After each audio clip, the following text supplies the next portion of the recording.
1 minute.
Okay, ma. Good morning, students.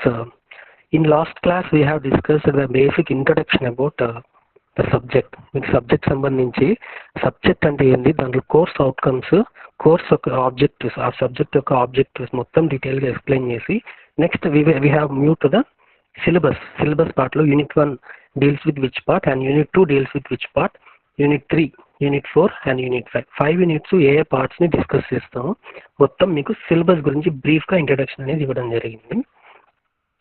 Now in this class we will move to the basic concepts of introduction to big data. Introduction to big data లో syllabus కన్నా ముందు basic concepts ఉన్నాయని దాని గురించి మీకు discuss చేస్తాం. ఆ discussion మీకు fine out. Okay, let us start with the presentation. Okay, basic concepts వచ్చి తెలికే మీకు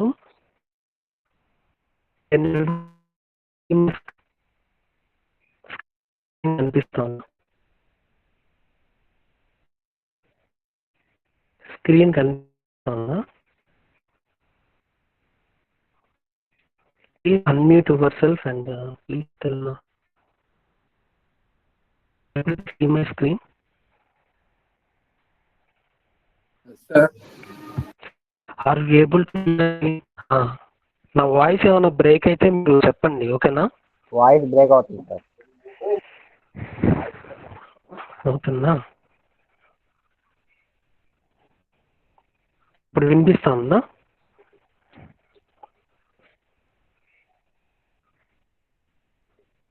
sir. ఓకే, వాయిస్ బ్రేక్ అయితే చెప్పండి. నా స్క్రీన్ విజిబుల్ లేకపోతే మీరు అన్మ్యూట్ చేసుకొని చెప్పండి. Starting basic concept introduction to unit 1లో ముందు బేసిక్ కాన్సెప్ట్స్ కొన్ని ఉంటాయి. ఆ కాన్సెప్ట్స్ గురించి మీకు ఎక్స్ప్లెయిన్ చేస్తాను. ఫస్ట్ కాన్సెప్ట్ ఏంటంటే బిగ్ డేటా అని చెప్పాం. What is men by big data? In order to discuss detailed about big data, what is men by data? Data అంటే ఏంది? ఫస్ట్ డెఫినేషన్, డేటా అంటే ఏంది? What is men by data? Data అంటే ఎవరైనా explain చేయండి. What is men by data? Data అంటే ఏందమ్మా? మీరు జనరల్ ఎగ్జాంపుల్ తీసుకున్నట్లయితే డేటా అంటే ఏంటంటే సమ్ క్యారెక్టర్స్ ఆర్ సింబల్స్. ఒక పేపర్ తీసుకున్నారు, ఒక పేపర్లో మీరు డేటా రాస్తాం. ఆల్ఫాబెట్స్, క్యారెక్టర్స్ లేదా డయాగ్రామ్స్ ఇవన్నీ కంబైన్ చేసి ఒక బుక్ అనేది మెయింటైన్ చేస్తాం. ఆ book, that book is called data. Computer terminology చెప్పినట్లయితే the quantities, characters, symbols. The quantities, characters and symbols. Okay, quantities, characters, symbols ని ఈ త్రీ కంటెంట్స్ ని ఆపరేషన్స్ అనే పర్ఫామ్ చేస్తాం. We are performing operations to the quantities, characters, symbols by a computer. ఓకేనా? ఒక కంప్యూటర్లో qualities, characters, symbols operations perform చేసి ఆ వచ్చిన డేటాని ఒక magnetic or optical or recording మీడియాలో స్టోర్ చేస్తాం. That is called data. Simple definition ఏంటంటే the quantities, the characters, the symbols which these contents, which by using these contents we are performing operations to these contents After performing the operations, these data will be stored in a magnetic, optical or recording media. It is called a data. Okay, no? Simple definition. What is meant by data అనేది the quantities, the characters with symbols. మీరు ఒక computer తీసుకున్నట్లయితే ఒక word open చేస్తాం, లేదా ఒక XL file open చేస్తాం, ఒక పవర్ పాయింట్ ఓపెన్ చేస్తాం. ఓపెన్ చేసిన తర్వాత దాంట్లో ఏం ఇన్సర్ట్ చేస్తాము? వర్డ్ తీసుకున్నట్లయితే టెక్స్ట్ అనేది టైప్ చేస్తాం, ఇమేజెస్ డ్రా చేస్తాం, టేబుల్స్ ఇస్తాం. ఇవన్నీ ఏంటంటే క్యారెక్టర్స్, సింబల్స్, క్వాంటిటీస్ ఇవన్నీ స్టోర్ చేసి దానిలో పర్ఫామ్ చేస్తాం ఆపరేషన్స్. ఏమేమి ఆపరేషన్స్ పర్ఫామ్ చేస్తాము?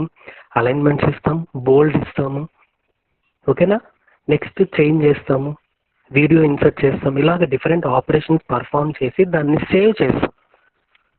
దేంట్లో సేవ్ చేస్తాం? ఒక పెన్ డ్రైవ్ తీసుకోండి, లేదా ఒక recording media like pen drive, CD, hard disk, ఇలాగా దేంట్లైనా డేటాని స్టోర్ ఆ డేటాని దాంట్లో స్టోర్ చేసి ఆ ప్రాసెసింగ్ అంతా ఏమంటాం అంటే డేటా అంటాం. డేటా డెఫినేషన్ అర్థమైంది అందరికి?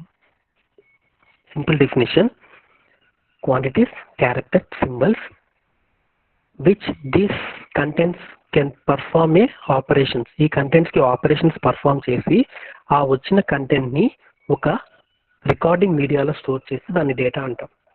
Recording media in the sense CD, hard drive or pen drive etcetera. అర్థమైందా? టిఫిన్ చేస్తున్నారా? sir, డేటా టిఫిన్ చేస్తున్నారా? ఓకే, తినండి.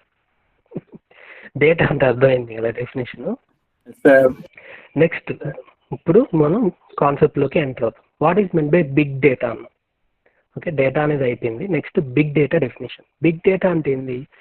డేటా ఇన్ ద సెన్స్ ఏంటంటే స్మాల్ డేటా. స్మాల్ డేటా దేంట్లో స్టోర్ చేయొచ్చు? ఒక పెన్ డ్రైవ్లో స్టోర్ చేయొచ్చు, లేదా ఒక హార్డ్ డిస్క్లో స్టోర్ చేయొచ్చు, లేదా ఒక సిడీలో ట్రైవ్ చేయొచ్చు. అంటే స్మాల్ డేటా కాబట్టి చిన్న దాంట్లో స్టోర్ చేస్తాం. Big data in the sense ఏంటంటే big data is also a data but with a huge size. అంటే డేటా అనేది లార్జ్గా ఉంటుంది, which we cannot able to store in any traditional database management tools. మనం పెన్ డ్రైవ్లో store చేయలేం, hard డిస్క్లో store చేయలేం. పెన్ డ్రైవ్ కెపాసిటీ ఎంత ఉంటుంది? 16 GB. స్మాల్ డేటా కాబట్టి స్టోర్ చేయొచ్చు. హార్డ్ డిస్క్ 2 TB లేదా 3 TB, 5 TB ఇట్లాగా టీవీలో ఉంటుంది కాబట్టి హార్డ్ డిస్క్లో డేటా స్టోర్ చేయొచ్చు స్మాల్ డేటాని. సిడీలో మ్యాక్సిమం 700 MB, లేదా డివిడి అయితే 4.5. అలా అంత డేటా అయితే ఈ రికార్డింగ్ మీడియాలో స్టోర్ చేయొచ్చు. బిగ్ డేటా అంటే ఏంటంటే which we cannot store in any traditional database management tool. That is called big data. Big data definition ఎలా చెప్తా అంటే big data is also a data which we cannot handle to store the data in traditional database management. ఓకేనా? First definition ఏం రాస్తాం? Big data is data but with a big data is also a data with a huge amount of data. Huge amount of data in the sense we cannot store in any recording media or any traditional database management. Simple definition. Okay na? Big data ki examples మీరు చెప్పండి, లేదా డేటాకి example చెప్పండి. డేటాకి అరే data pen డ్రైవ్లో ఏం store చేస్తాం మాకు?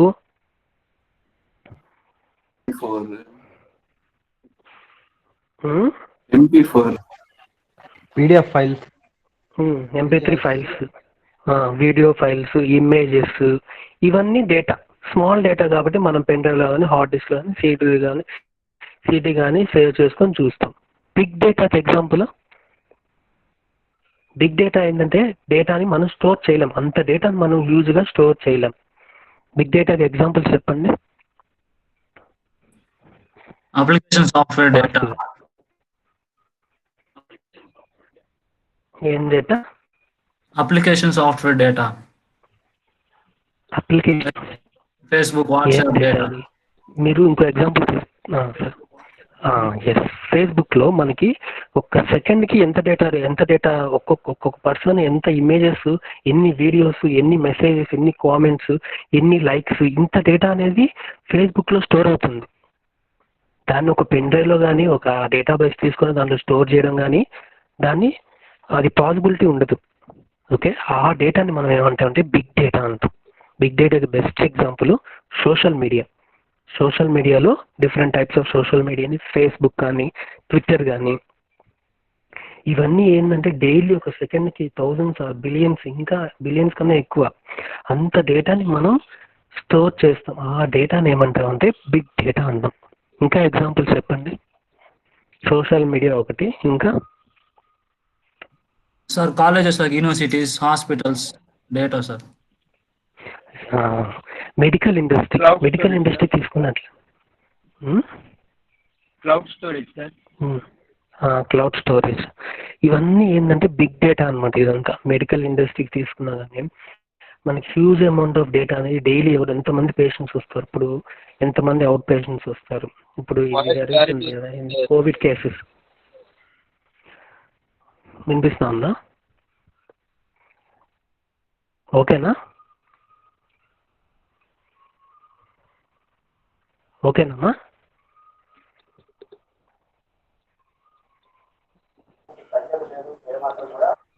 ఓకేనా? Yes sir. బాగానే వెళ్తుంది సార్. ఓకే, ఇప్పుడు కోవిడ్ కేసెస్ తీసుకున్నట్లయితే ప్రతి ఒక్క కేసుని అనలైజ్ చేసి వాళ్ళు ఏం చేస్తూ ఉన్నారు, ప్రతిదీ డేటాస్ స్టోర్ చేసి వాడికి పాజిటివ్ వచ్చిందా నెగిటివ్ వచ్చింది మొత్తం డేటాని కలెక్ట్ చేసుకున్నారు. ఇదంతా బిగ్ డేటా అనమాట. ఎగ్జాంపుల్ అర్థమైంది. నెక్స్ట్ ఇంకో ఎగ్జాంపుల్ ఏంటంటే గూగుల్ మ్యాప్స్ తీసుకున్నామంటే అది హ్యూజ్ అమౌంట్ ఆఫ్ డేటా. దాన్ని మనం స్టోర్ చేయడానికి ఉండదు. అది ఎలా హ్యాండిల్ చేస్తారంటే బిగ్ డేటాలో ఒక సాఫ్ట్వేర్ కాన్సెప్ట్ తీసుకొని దాంట్లో డేటాని స్టోర్ చేస్తాం. బిగ్ డేటా అంటే అర్థమైపోయింది కదా, డేటా అంటే అర్థమైంది, బిగ్ డేటా అంటే అర్థమైంది. అర్థమైందా? సార్ చెప్పమ్మా. సార్ జాయిన్ అవ్వట్లేదండి సార్. ప్రిఫర్ చేస్తాను. జాయిన్ చేయండి సార్. సార్ అర్థమైంది, ఒక్క నిమిషం. Okay sir.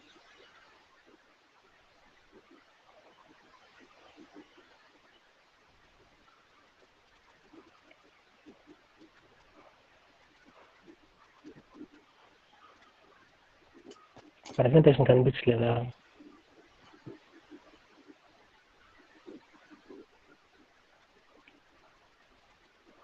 ఓకేనా?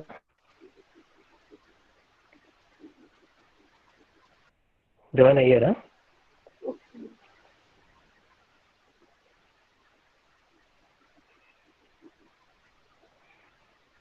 రావట్లేదండి సార్. ఈరోజు ఎట్టి రావట్లేదా? ఏమొస్తుందంట? జాయిన్ అయ్యారు sir. Thank you sir. Okay. Thank you sir. ఎవరు మీటింగ్ లెఫ్ట్ అవ్వద్దు. నేను ఏదో ఒక టైంలో అటెండెన్స్ తీసుకుంటాను. ఆ టైంలో మీరు లేకపోతే మీరు ఆబ్సెంటే. లేదా ఇప్పుడే చెప్పండి మీకు అటెండెన్సే కావాలి, క్లాస్ అవసరం లేదంటే 97 మెంబర్స్ ఉన్నారు, ఇప్పుడే అటెండెన్స్ తీసుకుంటాను, చలో లెఫ్ట్ అయిపోండి, క్లాస్ వినేవాళ్ళు వినండి. అర్థమైందా? మీకు అటెండెన్సే కావాలంటే ఇప్పుడే నేను అటెండెన్స్ తీసుకుంటాను. 97 మెంబర్స్ ఉన్నారు, ఇష్టం లేనో వెళ్ళిపోండి, క్లాస్ వినేవాళ్ళు ఉండొచ్చు. లేదు సార్ క్లాస్ విందాము అంటే నేను స్టార్ట్ చేసుకుంటా. నెక్స్ట్ మీకు ప్రెజెంటేషన్ కనిపిస్తుంది కదా, మీకు వాయిస్ ఏమైనా అర్థం కాకపోతే ఇక్కడ పైన టాప్లో సిసి అని ఉంటుంది. ఆ సిసి అనేది మీరు ఆన్ చేసుకున్నట్లయితే మీకు సబ్ టైటిల్స్ కింద వస్తాయి. కింద కనిపిస్తుంది సబ్ టైటిల్స్. ఆటోమేటిక్గా ఇంగ్లీష్ అయితే ఇంగ్లీష్లో టైప్ అవుతుంది, తెలుగు అయితే ఆటోమేటిక్గా ట్రాన్స్లేట్ అయ్యి మీకు సబ్ టైటిల్స్ కనిపిస్తుంది. జస్ట్ ఆ స్క్రోల్ మీద క్లిక్ చేసి సిసి అని ఉంటుంది, ఆ సిసి క్లిక్ చేయండి, మీకు సబ్ టైటిల్స్ కనిపిస్తుంది. Okay, next move to the data. అర్థమైంది, బిగ్ డేటా అర్థమైంది. Next types of big data. Big data types ఏంటో మనం ఇప్పుడు చెక్ చేస్తాం. బిగ్ డేటా టైప్స్లో మనకి 3 టైప్స్ మెయిన్గా ఉంటాయి. ఫస్ట్ టైప్ వచ్చి structured type of big data, second వచ్చి unstructured type of big data, third వచ్చి semi structure type of big data. నేమ్లోనే ఉంది ఏముంది స్ట్రక్చర్డ్ బిగ్ డేటా అన్నాం. అంటే డేటా అనేది ఒక స్ట్రక్చర్ ఒక స్పెసిఫిక్ ఫార్మేట్లో ఉంటుంది. వాయిస్ బ్రేక్ అయితే నాకు చెప్పండి, నాకు తెలీదు. ఓకేనా? స్ట్రక్చర్డ్ బిగ్ డేటా అంటే ఒక స్పెసిఫిక్ ఫార్మేట్ లేదా ఒక ఫిక్స్డ్ ఫార్మేట్ తీసుకుంటే అదే ఫార్మేట్లో డేటా అనేది మెయింటైన్ చేస్తాం, అది structured data. Next unstructured data అంటాం. నేమ్లోనే ఉంది ఏముంది అన్స్ట్రక్చర్డ్ అంటే దానికి ఒక స్ట్రక్చర్ ఉండదు, ఎట్లా అంటే అట్లా ఉంటుంది data. Next semi structured. Semi structure అంటే ఏంది combination of structured and unstructured, ఈ రెండు కలిపితే సెమీ స్ట్రక్చర్డ్. అర్థమైందా? Simple thing. డెఫినేషన్ ఎలా రాస్తామంటే big data types, the types of big data are అని చెప్పి ఒక ఫిగర్ డ్రా చేసుకోండి. ఇప్పుడు నేను ఫిగర్ డ్రా చేశాను, ఇదే కొంచెం క్లియర్గా రాసి బిగ్ డేటా టైప్స్ అని ఒక బాక్స్ పెట్టండి. ఒక ట్రీ డయాగ్రామ్ లాగా రాసినట్లయితే ఆటోమేటిక్గా ఆ ఫిగర్ చూడంగానే వాళ్ళకి అర్థమైపోతుంది ఎగ్జామినర్కి. Structured big data, unstructured big data, semi structured big data. Structured big data is also a big data which is the data is present in a fixed format. అంతే, అయిపోయింది. Unstructured big data. Unstructured big data is a type of data with unfixed format or without any format. Okay, without any format లేకుండా ఉండేది unstructured. Semi structured big data is also a type of big data which it is a combination of semi structured and unstructured.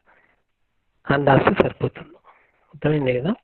ఇప్పుడు చెప్పండి మీరు semi స్ట్రక్చర్కి example, స్ట్రక్చర్కి example చెప్పండి. Structure అంటే ఒక ఫార్మేట్లో ఉంటుంది. Database తీసుకున్నట్లయితే ఆ డేటాబేస్లో ఒక ఫార్మేట్తో డేటా స్టోర్ అయ్యే ఏదైనా ఒక డేటాబేస్ చెప్పండి. డిబిఎంఎస్లో ఎస్క్యూఎల్ నేర్చుకున్నారా? ఎస్క్యూఎల్ ఫుల్ ఫామ్ చెప్పండి. SQL stands structure query language. Data ఎలా స్టోర్ అవుతుంది? ప్రతిదీ అలాగే స్టోర్ అవుతుంది. ఎలా స్టోర్ అవుతుంది? టేబుల్స్, రోస్, కాలమ్స్ అంటే టేబుల్స్ అన్నమాట. ఒక స్ట్రక్చర్ ఉంది దానికి. అర్థమైంది? Structure query language example table లేదా ఒక employee table in database. SQL is the best example for structure query language. Structure big డేటాకి best example structure query language. ఒక ఎంప్లాయీ టేబుల్ తీసుకున్నట్లయితే దాంట్లో డేటా ఎలా ఉంటుంది? రోస్, కాలమ్స్, ఒక ఫార్మేట్ అనమాట, ఫిక్స్డ్ ఫార్మేట్ ఉంటుంది. అది స్ట్రక్చర్కి ఎగ్జాంపుల్. నెక్స్ట్ అన్స్ట్రక్చర్కి ఎగ్జాంపుల్ ఒక ఫార్మేటే ఉండదు, దానికి ఎట్లా పడితే అట్లా ఉంటుంది. మీ ఇష్టం ఏదైనా చెప్పండి.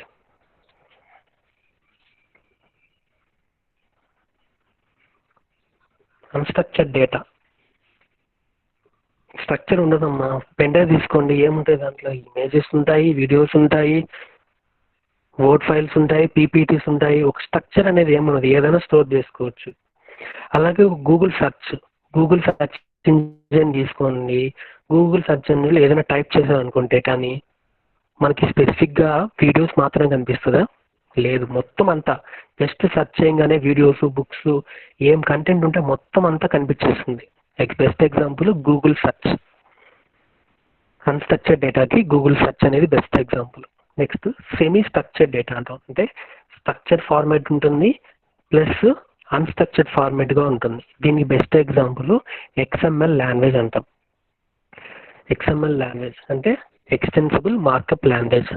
మీకు నెక్స్ట్ సెమ్లో HTML వస్తుంది కదా, అప్పుడు దీని గురించి కాన్సెప్ట్ చెప్తారు. XML లాంగ్వేజ్ అనేది best example for semi structured data. అర్థమైందా? ఫస్ట్ దానికి example SQL or any employee table. ఏదైనా ఒక స్టూడెంట్ టేబుల్, ఏదైనా టేబుల్ తీసుకొని ఒక ఫార్మేట్ రాసి, స్టూడెంట్ టేబుల్ అనుకోండి, student roll number, next student name, ఒక టేబుల్ డ్రా చేస్తాం, అయిపోయింది. నెక్స్ట్ స్ట్రక్చర్ డేటాలో అన్స్ట్రక్చర్డ్ డేటాలో వచ్చి మీకు any Google search or any pen drive images, videos, ఇవన్నీ unstructured. Semi structured example, best example XML. ఇది నాకు అర్థమైంది కదా, types of data. Next we will move to the characteristics of big data.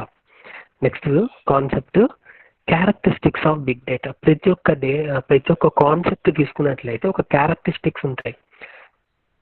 Characteristics are futures అంటాం అనమాట. ఇప్పుడు ఒక Java తీసుకోండి, జావా లాంగ్వేజ్ తీసుకుంటే దానికి ఏమేమి ఫీచర్స్ ఉంటాయి? స్కేలబిలిటీ, రోబస్ట్నెస్, నెక్స్ట్ ఇన్హెరిటెన్స్, ఇలా కాన్సెప్ట్స్ ఉంటాయి, ఫీచర్స్ అనమాట. దాని యొక్క జావా యొక్క ఫీచర్స్. సిమిలర్గానే బిగ్ డేటాని కూడా క్యారెక్టరిస్టిక్స్ అని ఉంటాయి. ఇంకా సింపుల్గా చెప్పాలంటే ఒక పర్సన్ తీసుకున్నట్లు, ఒక పర్సన్కి క్యారెక్టరిస్టిక్స్ ఏముంటాయి? వాడి నేమ్, మీకు ఒక స్టూడెంట్ అనుకోండి, వాడి రోల్ నెంబరు, వాడి నేము, నెక్స్ట్ వాడి జెండరు, అవన్నీ క్యారెక్టరిస్టిక్స్ అవుతాయి. సిమిలర్గానే బిగ్ డేటాకి కూడా క్యారెక్టరిస్టిక్స్ అనేది ఉంటుంది.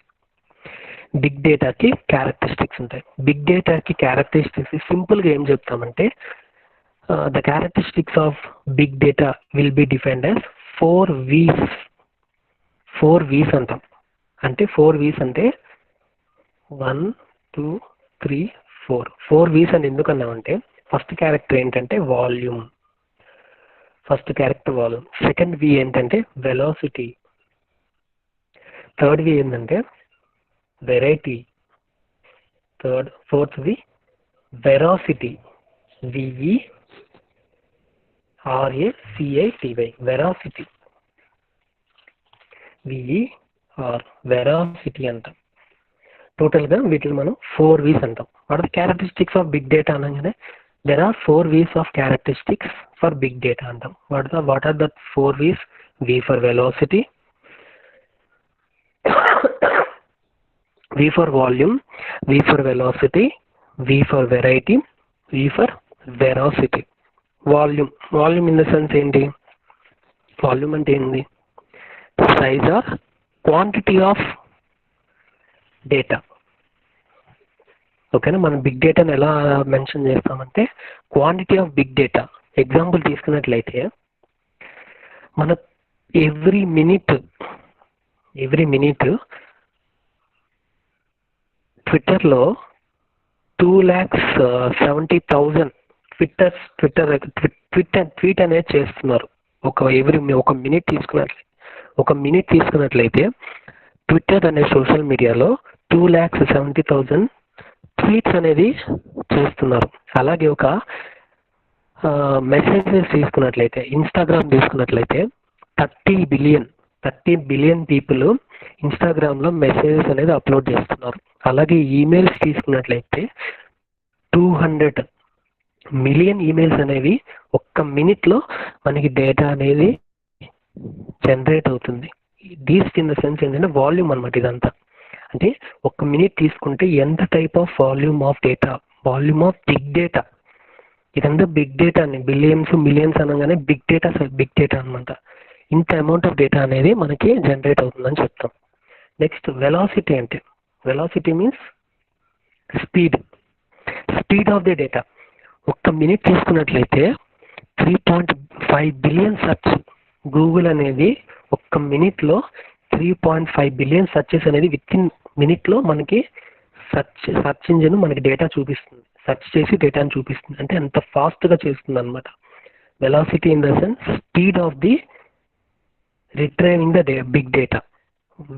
First volume means volume or size of the big data. Volume means size or quantity of the big data. Velocity means speed of the big data. Variety means types of the big data. Types of big data ఇందా చెప్పాను కదా, structured, semi structured, అలాగే unstructured. అది variety. Veracity అంటే veracity in the sense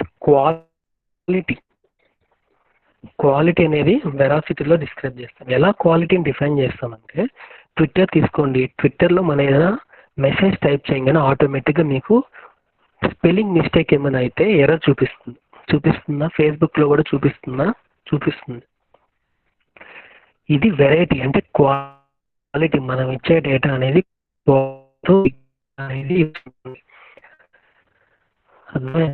volume, velocity, variety, veracity. VERACITY, veracity.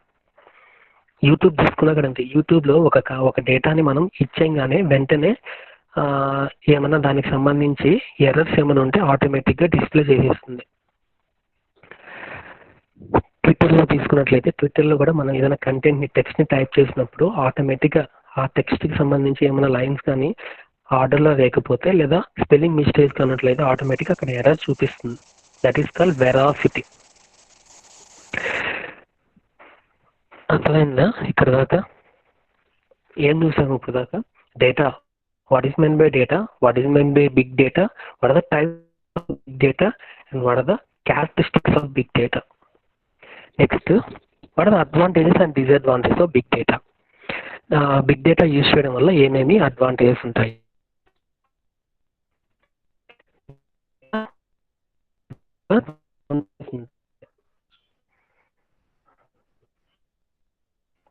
Sir voice breaking sir. Piano.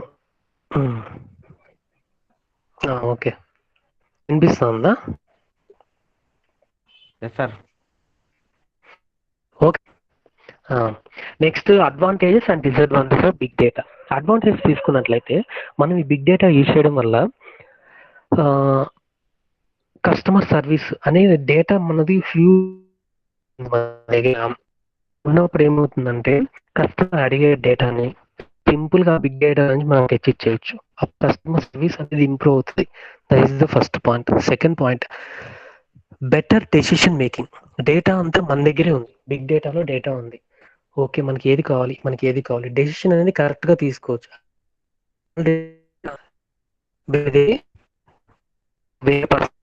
మనకి కావాలనుకోండి, మన దగ్గర data లేదు, డేటా తీసుకోలేము కదా. బిగ్ డేటా అనేది మన డేటా ఈజీ ఉంటుంది.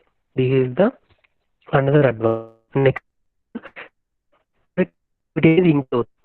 నెక్స్ట్, కాస్ట్ అనేది రెడ్యూస్ చేసుకోవచ్చు. అది మొదటి అనుకోండి, ఆడియో సార్ మళ్ళీ స్టక్ అవుతుంది సార్ వాయిస్. అవునా?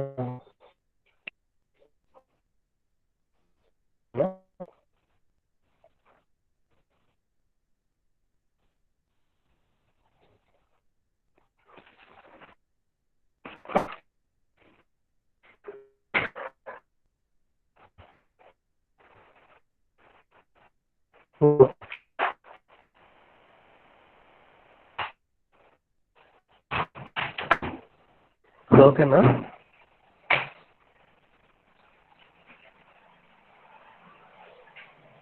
పియానో ఇప్పుడు వినిపిస్తుందమ్మా? Yes sir. రాహిల్ వినిపిస్తుందా? వినపడుతుంది సార్ ఇప్పుడు.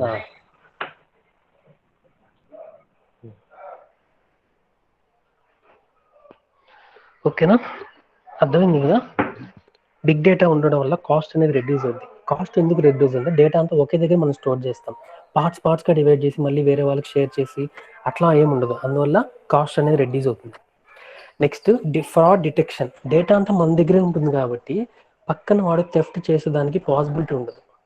అందువల్ల ఫ్రాడ్ అనేది ఏమైనా జరిగితే డిటెక్ట్ చేయడానికి ఈజీగా ఉంటుంది. డేటా అనేది స్మాల్ పార్ట్స్గా డివైడ్ చేసి వేరే దగ్గర డేటా సెంటర్స్లో స్టోర్ చేసినట్లయితే ఏమవుతుంది, ఒక దగ్గర ఏమైనా ఫ్రాడ్ జరిగింది అనుకోండి, ఎక్కడ ఫ్రాడ్ జరిగిందో ఐడెంటిఫై చేయడానికి ప్రాబ్లం అవుతుంది. అందువల్ల ఫ్రాడ్ డిటెక్షన్ అనేది ఈజీగా ఉంటుంది.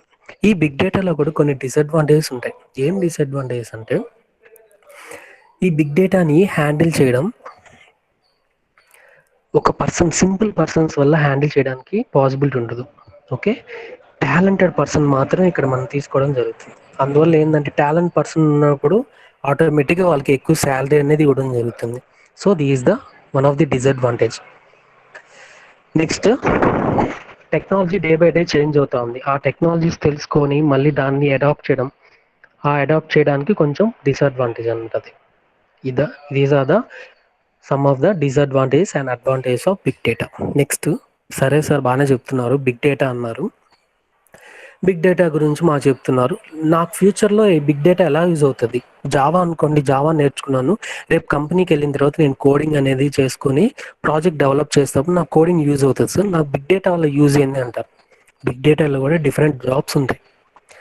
ఏం జాబ్స్ ఉన్నాయంటే, బిగ్ డేటా అనలిస్ట్ అంటాం డెసిగ్నేషన్. మనకి software engineering, next cloud engineer, ఇలాగ డిఫరెంట్ ఇంజనీర్స్ ఎవరైతే ఉన్నారో, సిస్టమ్ ఇంజనీర్స్, నెట్వర్క్ ఇంజనీరు, ఇలాగ డిఫరెంట్ ఇంజనీర్స్ ఎలాగున్నారు, బిగ్ డేటాలో కూడా కొన్ని డిజిగ్నేషన్స్ ఉన్నాయి.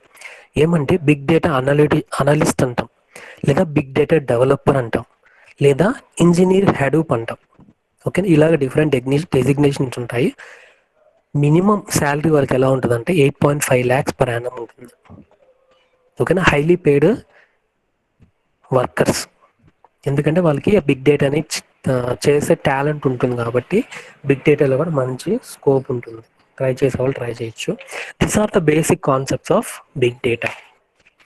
ఓకేనా, ఇక్కడ దాకా అర్థమైంది కదా అందరికీ? ఓకే, ఇక్కడ దాకా అర్థమైంది కదా. ఫస్ట్ మనం ఏం బేసిక్ కాన్సెప్ట్ డిస్కస్ చేస్తాం అంటే what is mean by data. Data is nothing but a qualities, characters and symbols which the operations are performed to this content by a computer. ఓకేనా, క్వాలిటీస్, క్యారెక్టర్స్, సింబల్స్ వీటి మీద మనం computer ద్వారా ఆపరేషన్స్ని perform చేస్తాం. Perform చేసిన ఆపరేషన్స్ని వచ్చిన రిజల్ట్ని మనం ఒక రికార్డింగ్ మీడియాలో స్టోర్ చేస్తాం. ఆ రికార్డింగ్ మీడియాలో ఇన్ ద సెన్స్ ఏంటంటే ఒక పెన్ డ్రైవ్ కానీ, ఒక హార్డ్ డిస్క్ కానీ, లేదా ఒక సీడీ కానీ ఇలాగ స్టోర్ చేసిన కంటెంట్ని మనం ఏమంటాం? డేటా అంటాం. అర్థమైంది కదా, ఇది data. Next big data definition. What is mean by big data definition? ఎవరైనా మీరు అడిగితే what is mean by big data అంటే ఏంటంటే big data is also a data with a huge amount of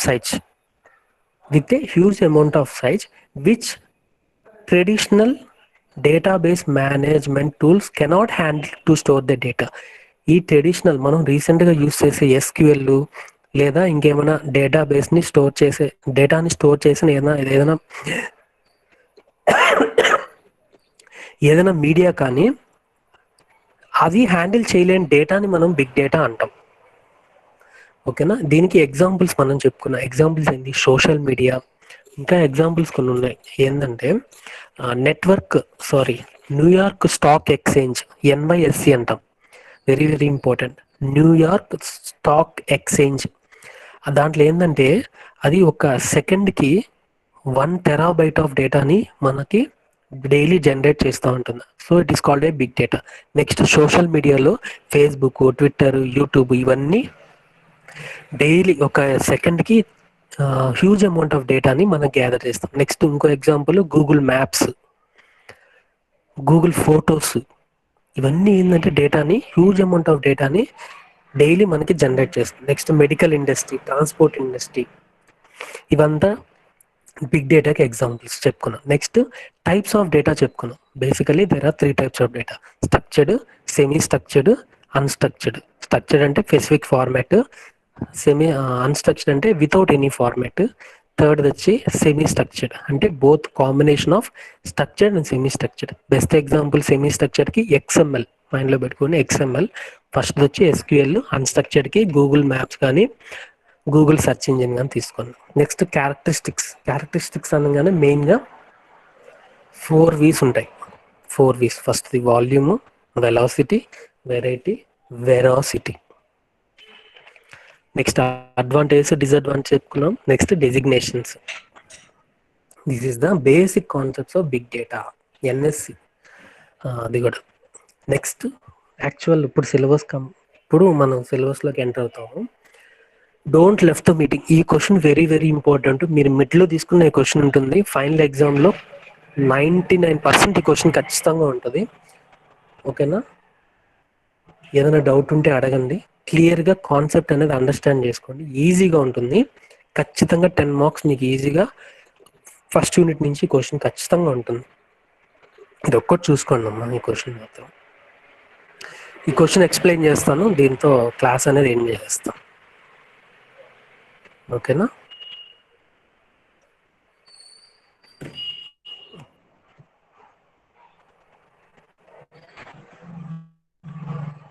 ఇంకా జాయిన్ అవుతాను అన్నారు. దీనికి ఎండ్ అనేది ఉండదు. మీటింగ్ ఎండ్ అయినా కూడా జాయిన్ అయిపోతారు. ఓకేనా, యాక్చువల్ యూనిట్ 1 ఇక్కడ నుంచి స్టార్ట్ అవుతుంది. లెక్చరర్ నోట్స్ మీకు ఇప్పుడు నోట్స్ అనేది పాసిబుల్ చెప్పడానికి ఉండదు కాబట్టి పాయింట్స్ ఉన్నట్లయితే రఫ్ నోట్స్లో రాసుకోండి. క్లాస్ అయిపోయిన వెంటనే మీకు లెక్చరర్ నోట్స్ గూగుల్ క్లాస్ రూమ్లో షేర్ చేస్తాను. దాన్ని చూసుకొని కాపీ చేసుకోండి. నోట్స్ ఖచ్చితంగా మీరు మెయింటైన్ చేస్తేనే అర్థమవుతుంది, లేదంటే అర్థం కాదు. Okay, let us start with the unit 1. Actual unit 1 ఇక్కడ నుంచి స్టార్ట్ అవుతుంది. యూనిట్ 1లో ఏంటంటే unit 1 deals with the basic concepts of జావాలో కొన్ని కాన్సెప్ట్స్ అనేవి ఉంటాయి. అవే కొంచెం ఇక్కడ రిపీట్ అవుతాయి. కొన్ని న్యూ కాన్సెప్ట్స్ అనేది ఉంటాయి, అవి కూడా జావాలో ఉంటాయి, కానీ మీకు సిలబస్లో మీకు చూపించలేదు. ఓకేనా, ఫస్ట్ యూనిట్ అంతా ఏంటంటే జావాలో ఉన్న బేసిక్ కాన్సెప్ట్స్ గురించి డిస్కస్ చేస్తాం. ఓకేనా, దాంట్లో first heading distributed programming using Java. Distributed programming using Java. జావాలో డిస్ట్రిబ్యూటెడ్ ప్రోగ్రామింగ్ అనే కాన్సెప్ట్ ఉంది. ఆ డిస్ట్రిబ్యూటెడ్ ప్రోగ్రామ్ గురించి మనం ఈ క్వశ్చన్ ఇక్కడ డిస్కస్ చేస్తాం. This is the 10 marks question. Okay, distributed programming అన్నారు, బాగానే ఉంది. ఏంటి డిస్ట్రిబ్యూటెడ్ ప్రోగ్రామింగ్ అంటే? In order to discuss detail about distributed programming we need to note the distributed system. Distributed system అంటే ఏంటో తెలుసుకుంటే డిస్ట్రిబ్యూటెడ్ ప్రోగ్రామింగ్ అంటే ఎంత అర్థమవుతుంది. Okay, we have few definitions in this concept. ఆ డెఫినేషన్స్ ఏందో కొంచెం నేర్చుకోండి. ఫస్ట్ వచ్చి distributed system. What is meant by a distributed system? Distributed system is a model in which components located on network computers communicated and coordinated their actions by passing messages. Distributed systems అంటే ఏంటంటే ఒక networking, దాంట్లో ఒక network తీసుకోండి. This is a network, ఇది ఒక network, ఇది ఒక నెట్వర్క్ అన్నమాట. ఈ నెట్వర్క్లో ఏముంటుంది? సిస్టమ్స్ ఉంటాయి. ఇది మెషిన్ 1, ఇది మెషిన్ 2, ఇది machine 3. Machine 3 in the sense అంటే కంప్యూటర్ సిస్టమ్ అనమాట. మన CC1 ల్యాబ్ తీసుకున్నట్లయితే అది ఒక నెట్వర్క్ అనుకోండి. ఆ నెట్వర్క్లో డిఫరెంట్ మెషిన్స్ ఉంటాయి. ఆ డిఫరెంట్ మెషిన్స్ మెసేజెస్ని పాస్ చేసుకుంటాయి. ఓకేనా, ఆ మెసేజెస్ పాస్ చేసుకునే కాన్సెప్ట్ని మనం డిస్ట్రిబ్యూటెడ్ సిస్టమ్స్ అంటాం. ఈ డిస్ట్రిబ్యూటెడ్ సిస్టమ్స్ అంటే ఇంతే. Distributed systems is a model in which the network contains different systems which are communicate by passing their messages. ఓకేనా, ఒక నెట్వర్క్ తీసుకుందాం. It is A model in which components located on network.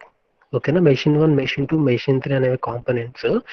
ఈ నెట్వర్క్లో components ఉంటాయి. ఆ components communicate అవుతాయి. ఎలా communicate అవుతాయి? By passing their messages. It is called distributed system. అర్థమైంది కదా? ఒక నెట్వర్క్లో ఒక 4-5 సిస్టమ్స్, ఒక 6-7 సిస్టమ్స్ ఒక అరేంజ్ చేసుకొని వాటి మధ్య కమ్యూనికేషన్ని మెసేజెస్ ద్వారా పాస్ చేసుకొని కమ్యూనికేట్ అయితే ఆ సిస్టమ్ని ఏమంటామంటే డిస్ట్రిబ్యూటెడ్ సిస్టమ్ అంటాం. ఇక్కడ దాకా అర్థమైంది distributed system. Next definition, distributed program. Distributed program, ఇది డెఫినేషన్ ఏంటంటే the program which runs on distributed system. The program runs on distributed system is called distributed program. Ante. A computer program that runs on distributed system is called computer program. Next heading, distributed programming. Very very important. Confuse అవుతారు. Distributed system అంటే ఏంది, distributed program అంటే ఏంది, distributed programming అంటే ఏంది. The process of writing distributed program is called distributed programming. అర్థమైందా? First concept distributed system. Distributed system అంటే ఏంది? It is A model in a networking different components of a system are available which they will communicate by passing the messages is called distributed system. Distributed programming అంటే program అంటే ఏంది? The process of writing program in a distributed system is called distributed program. Next, the process of writing distributed program is called distributed programming. అర్థమైంది కదా? Next last definition, distributed computing. Distributed computing, it is a field of computer science that deals with the distributed system is called distributed computing. Distributed system ని study చేస్తాం. ఆ study చేసే concept ఏమంటాం అంటే distributed computing అంటాం. అర్థమైందా? Total 4 definitions వస్తాయి. Distributed system, distributed program, distributed programming, distributed computing. Distributed system అంటే ఒక నెట్వర్క్ తీసుకున్నాము, ఆ నెట్వర్క్లో సిస్టమ్స్ ఉంటాయి. ఆ సిస్టమ్స్ మధ్య కమ్యూనికేషన్ మెసేజెస్ ద్వారా పాస్ చేసుకుంటే దాన్ని డిస్ట్రిబ్యూటెడ్ సిస్టమ్స్ అంటాం. డిస్ట్రిబ్యూటెడ్ ప్రోగ్రామ్ అంటే ఆ డిస్ట్రిబ్యూటెడ్ సిస్టంలో ఒక ప్రోగ్రామ్ని రన్ చేస్తే దాన్ని డిస్ట్రిబ్యూటెడ్ ప్రోగ్రామ్ అంటాం. ఆ డిస్ట్రిబ్యూటెడ్ ప్రోగ్రామ్ని రాయడానికి యూజ్ చేసే ప్రాసెస్ని డిస్ట్రిబ్యూటెడ్ ప్రోగ్రామింగ్ అంటాం. ఈ డిస్ట్రిబ్యూటెడ్ సిస్టమ్స్ని హ్యాండిల్ చేయడానికి లేదా స్టడీ చేసేదాన్ని డిస్ట్రిబ్యూటెడ్ కంప్యూటింగ్ అంటాం. అర్థమైంది కదా? అది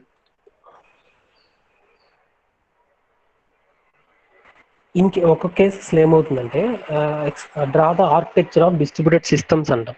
డిస్ట్రిబ్యూటెడ్ సిస్టమ్ అంటే ఏం లేదు, ఒక 2 సిస్టమ్స్ లేదా 3 సిస్టమ్స్ తీసుకోండి, లేదా ఒక 5 సిస్టమ్స్ తీసుకోండి. ఇది system, this is A1, this is BCD, ఈ 4 సిస్టమ్స్ ఉన్నాయి. వీటి మధ్య మెసేజ్ జస్ట్ యారోస్ పెట్టేసి కమ్యూనికేట్ అవుతున్నాయి ఒక నెట్వర్క్.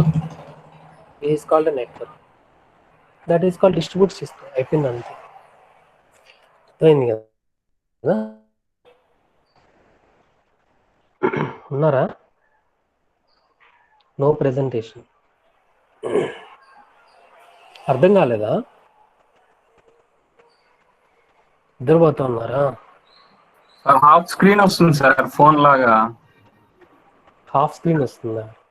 అదే హారిజాంటల్ గానే హాఫ్ స్క్రీన్ వస్తుంది, ల్యాండ్స్కేప్ లో హాఫ్ వస్తుంది. ల్యాండ్స్కేప్ లో హాఫ్ వస్తా ఉందా? ఇందా బాగా వచ్చిందా? బాగా వచ్చింది సార్. అది ఇప్పుడు చూడు.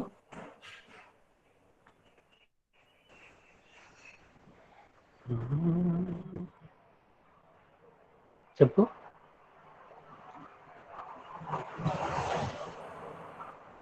ఫుల్ వస్తుందా హాఫ్ వస్తుందా? ఫుల్ వచ్చింది సార్. ఫుల్ వచ్చిందా? చెప్పండి, చెప్తే కదా అర్థం అవుద్ది. నేను చెప్పుకుంటా పోతాను, మీరు కాంగో చూస్తూ ఉంటారు. లేదంటే క్లియర్గా మెన్షన్ చేయండి ప్రాబ్లం. ఓకేనా? కొంచెం కాన్సెప్ట్స్ ఇప్పుడు చెప్పే కాన్సెప్ట్ క్లియర్గా వినండి. ఓకేనా? ఇక్కడ దాకా అర్థమైంది కదా? డిస్టర్బెన్స్ ఉన్నా కూడా చెప్పండి. ఓకేనా?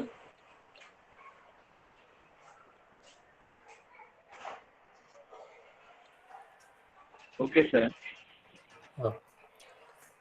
మీ కాన్సెప్ట్ ఇప్పుడు డిస్ట్రిబ్యూటెడ్ సిస్టమ్స్. ఇక్కడ దాకా అర్థమైంది కదా? డిస్ట్రిబ్యూటెడ్ సిస్టమ్, ఈ డిస్ట్రిబ్యూటెడ్ సిస్టమ్ని డెవలప్ చేయడానికి 2 టెక్నిక్స్ ఉన్నాయి. 2 టెక్నిక్స్. క్వశ్చన్ ఇలా అడుగుతారు, what are the techniques used to develop a distributed system?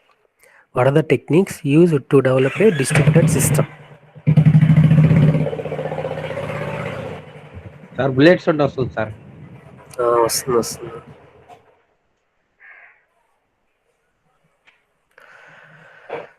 What are the 2 techniques లేదా what are the techniques used to develop a distributed systems in Java అని అడుగుతారు.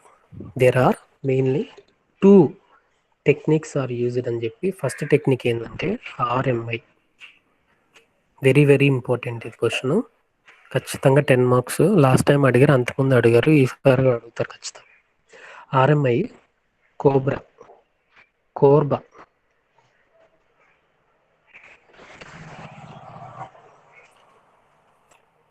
Two techniques. There are 2 techniques are available in order to develop a distributed system.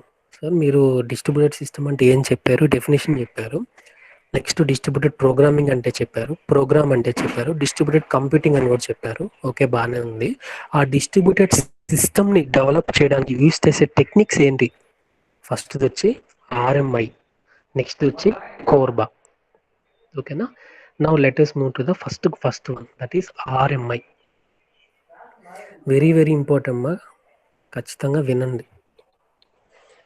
RMI first RMI side heading పెట్టేసుకుంటాము, దాంట్లో point రాసుకుంటాం. ఏమైనా రాసుకుంటాం. RMI means RMI stands for remote method invocation. RMI stands for remote method invocation అని రాసుకుని next point ఏం రాస్తాము? RMI is a technique or application programming interface. Application programming interface used to build a, ఎవరైనా చెప్పండి, used to build ఏ. ఈ technique ఏం build చేస్తాము, ఏం డెవలప్ చేయడానికి? కోర్బానా? కోర్బా కూడా అదర్ టెక్నిక్, డిస్ట్రిబ్యూటెడ్ సిస్టమ్. ఈ టెక్నిక్స్ అన్ని దేనికి యూజ్ చేస్తాయి? డిస్ట్రిబ్యూటెడ్ సిస్టమ్ని డెవలప్ చేయడానికి. సెకండ్ పాయింట్ అది రాసేసుకుంటాం. RMI is used or it is an API application program interface used to develop a distributed system. అయిపోయింది, 2 పాయింట్స్ వచ్చేసింది. నెక్స్ట్ ఈ ఆర్ఎంఐ అంటే ఏం చేస్తే దాని గురించి రాస్తాం. నేమ్లోనే ఉంది, ఏముంది, రిమోట్ మెథడ్ ఇన్వోకేషన్, రిమోట్లో ఉన్న మెథడ్స్ని ఇన్వోక్ చేయడం. నేమ్లోనే ఉంది, ఏముంది, రిమోట్ మెథడ్ ఇన్వోకేషన్ అన్నాం. రిమోట్లో ఉన్న మెథడ్స్ని ఇన్వోక్ చేయడం అంటే ఏంటంటే తీసుకోవడం. రిమోట్ ఇన్ ద సెన్స్ ఏంటంటే సర్వర్లో ఉన్న మెథడ్స్ని తీసుకొని క్లయింట్కి ఇవ్వడం. అది రాసేస్తాం. Next side heading next point ఏం రాస్తామంటే it is a process which is used to invoke the method or methods that is available in the remote location or server. సర్వర్లో ఉన్న మెథడ్స్ని తీసుకొని వచ్చి క్లయింట్కి ఇవ్వడం. అంతే, ఈ కాన్సెప్ట్ అయిపోయింది. ఓకేనా, అర్థమైంది కదా? దీనికి మనం మెయిన్ ఒక ఫిగర్ ఉంది, ఆ ఫిగర్ డ్రా చేసుకొని ఆ ఫిగర్లో ఏమేమి కాన్సెప్ట్స్ ఉన్నాయి, ఏం చేస్తుంది, దాని గురించి రాస్తే సరిపోతుంది. ఫిగర్ వెరీ వెరీ ఇంపార్టెంట్, కొంచెం క్లియర్గా అండర్స్టాండ్ చేసుకోండి. ఫస్ట్ రిమోట్లో ఉన్న ఆబ్జెక్ట్స్ని ఇన్వోక్ చేయమని చెప్పారు. రిమోట్ ఇన్ ద సెన్స్ ఏం చెప్పాను, రిమోట్ అంటే ఏంది రిమోట్ అంటే టీవీ రిమోట్ కాదు, సర్వర్. మనం ఫస్ట్ సర్వర్ని రాసుకుంటాం. దిస్ ఈస్ కాల్డ్ సర్వర్ అంట. ఇది మెషిన్ బి అనుకోండి, మెషిన్ బి సర్వర్. ఓకేనా, దీంట్లో ఏమున్నాయి, ఈ సర్వర్లో ఏమున్నాయి చెప్పాను కదా, ఏముంటాయి, మనం ఏం తెచ్చుకోవాలి దాంట్లో నుంచి,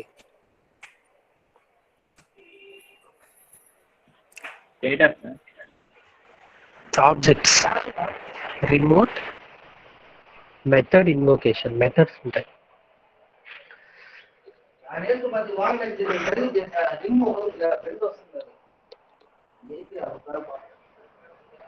సర్వర్లో మెథడ్స్ ఉంటాయి. ఓకేనా, ఇది రిమోట్ ఆబ్జెక్ట్, దీన్ని మనం రిమోట్ ఆబ్జెక్ట్ అంటాం. ఓకేనా, సర్వర్ అన్నా మెషిన్ బి అన్నా రిమోట్ ఆబ్జెక్ట్ అన్న ఒకటే. ఓకే, అయిపోయింది.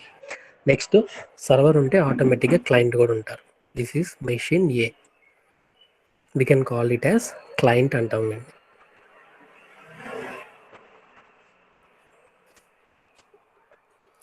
ఇది సర్వర్, ఇది క్లయింట్.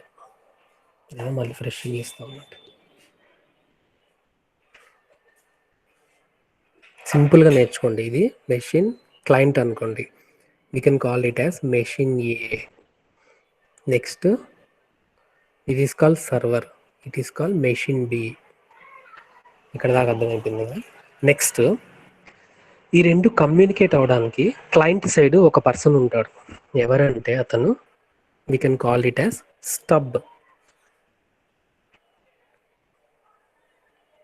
ఓకేనా, సర్వర్ సైడ్ కూడా ఒక పర్సన్ ఉంటాడు, అంటే గేట్ కీపర్ లాగా అనమాట వీడు. ఇక్కడ కూడా ఒక పర్సన్ ఉంటాడు, we can call it as skeleton. Client side gateway వచ్చి స్టబ్, సర్వర్ సైడ్ గేట్వే వచ్చి స్కెలిటన్. ఈ రెండు కమ్యూనికేట్ అవ్వడానికి యూజ్ చేసేది internet. This is called network or internet. Network or internet అంటాం. ఇక్కడ వరకు అర్థమైంది. ఇదే ఫిగర్ అంటే ఇదే. ఆర్ఎంఐకి ఫిగర్ డ్రా చేయమంటే ఆర్కిటెక్చర్ ఇది డ్రా చేసేస్తాం. Client side, server side. Client side గేట్వేని ఏమంటాం అంటే మనం బ్రెయిన్లో పెట్టుకొని స్టబ్ అంటాం. సర్వర్ సైడ్ స్కెలిటన్ అంటాం. నెక్స్ట్ క్లయింట్ సర్వర్ కమ్యూనికేట్ అవ్వడానికి యూజ్ చేసేదాన్ని ఇంటర్నెట్. ఈ రెండు క్లయింట్ సర్వర్ ఎలా కమ్యూనికేట్ అవుతారు, త్రూ నెట్వర్క్ ఆర్ ఇంటర్నెట్. అంతే, అయిపోయింది. ఇప్పుడు మనం డీటెయిల్గా ఈ ఫిగర్ని మనం ఎక్స్ప్లెయిన్ చేసుకుంటాం. క్లయింట్ సైడ్ ఏం జరుగుతుంది, సర్వర్ సైడ్ ఏం జరుగుతుంది, స్టబ్ అంటే ఏంది, స్టబ్ ఏం చేస్తుంది, స్కెలిటన్ అంటే ఏంది, స్కెలిటన్ ఏం చేస్తుంది, దాని గురించి మనం తెలుసుకుంటాం.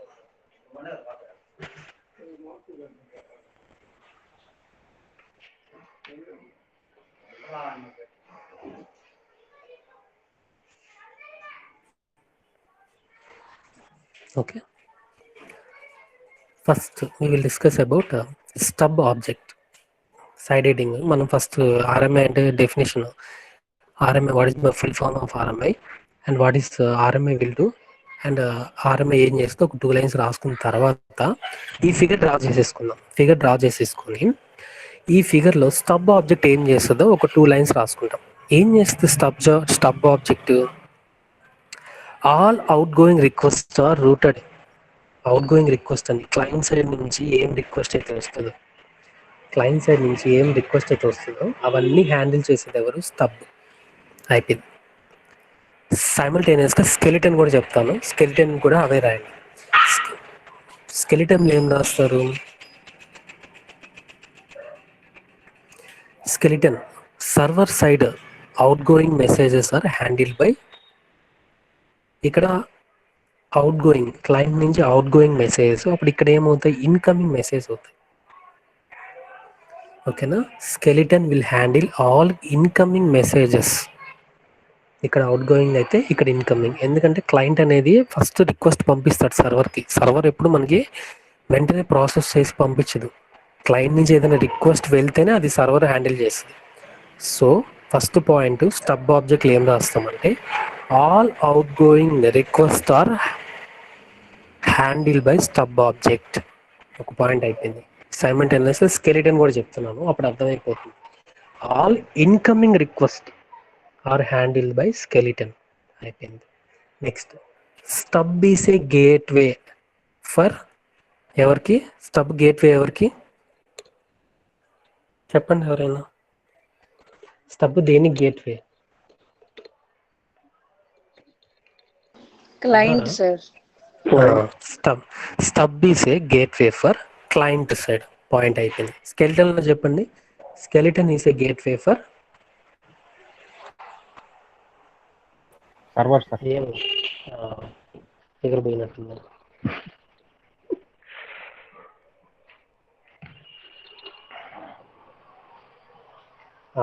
పాయింట్ అయిపోయింది కదా.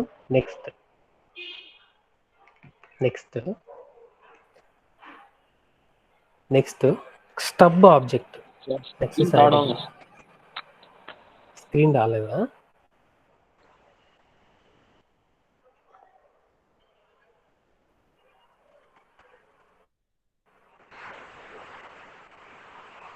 కనిపిస్తుందా? ఫుల్ కనిపిస్తుందా? హాఫ్ కనిపిస్తుందా? క్వార్టర్ కనిపిస్తుందా? ఫుల్ కనపడుతుంది sir. Okay. Quarter. Next stub object. Stub object లో కొన్ని టాస్క్ ఉన్నాయి. ఆ టాస్క్ ఏందో నేర్చుకున్నాము. స్కెలిటన్ లో కొన్ని టాస్క్ ఉన్నాయి, అవి ఏందో చెప్తాయి. అర్థమైందా?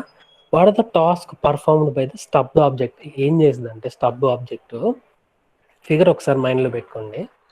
మీకు లెక్చరర్ నోట్ చూపించినప్పుడు ఇంకా చెప్తాను డీటెయిల్గా. ఏం చేస్తుంది ఈ టాస్క్లు? Initiate connection. కనెక్షన్ అనేది క్లయింట్ సైడ్ కనెక్షన్ని ఇనిషియేట్ చేస్తుంది. First point initiate connection at client side. అయిపోయింది కదా. నెక్స్ట్ ఇక్కడికి వచ్చేసరికి ఏమవుతుంది?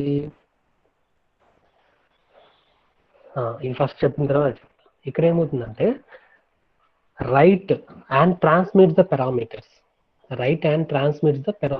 ఫస్ట్ ఇది ఇనిషియేట్ కనెక్షన్ ఇనిషియేట్ చేస్తుంది. నెక్స్ట్ పారామీటర్స్ని తీసుకుంటుంది. నెక్స్ట్ మీకు ఒక చిన్న ఎగ్జాంపుల్ చెప్తా, దాన్ని బట్టి టాస్క్లు అర్థమైపోతుంది. ఇప్పుడు మెషిన్ ఏ ఉంది. మెషిన్ ఏ ఏం చేయాలంటే A = 2, B = 2. ఆ రెండు మెషిన్ ఏ దగ్గర ఉంది. ఓకేనా? ఉన్నప్పుడు ఏం చేయాలంటే ఆ రెండింటిని యాడ్ చేయమని చెప్పి A = 2, B = 2 ప్లీజ్ యాడ్ అని చెప్పి రిక్వెస్ట్ పంపించాలి. ఎవరికి పంపించాలి?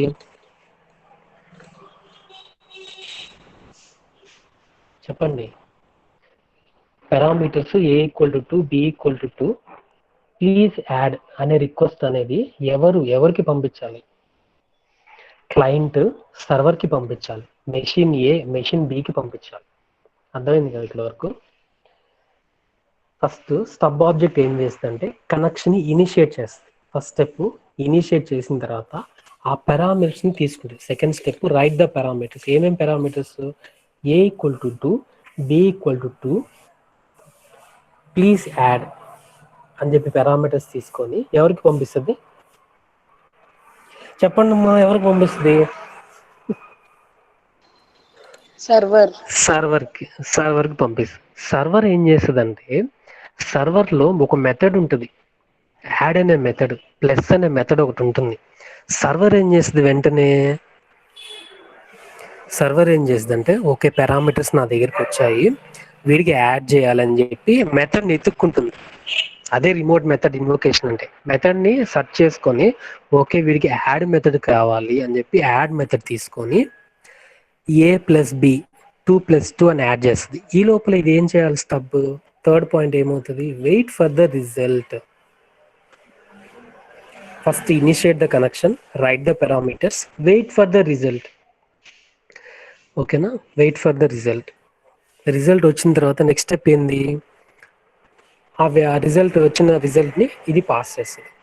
ఇది స్టెప్స్. స్టబ్ ఏం చేస్తుందంటే initiate the connection, write the parameters, wait for the result, థర్డ్ది రిటర్న్ ద వాల్యూ. ఇవి స్టెప్స్. స్కెలిటన్ ఏం చేస్తుంది? ఫస్ట్ స్టెప్లో రీడ్ ద పారామీటర్స్. మనం ఇక్కడ A+B పంపించాం కదా, అది రీడ్ చేస్తుంది. A+B పంపించిన పారామీటర్స్ని రీడ్ చేస్తుంది. నెక్స్ట్ రీడ్ చేసిన పారామీటర్స్ని తీసుకొని ఏం చేయాలి? వెంటనే add method, invoke the method. Second step invoke the method. థర్డ్ది ఆ ఇన్వోక్ చేసిన యాడిషన్ చేసిన రిజల్ట్ని మళ్ళీ వీడికి పంపించాలి, రైట్ ద రిజల్ట్. అర్థమైందా? అర్థం కాలేదా?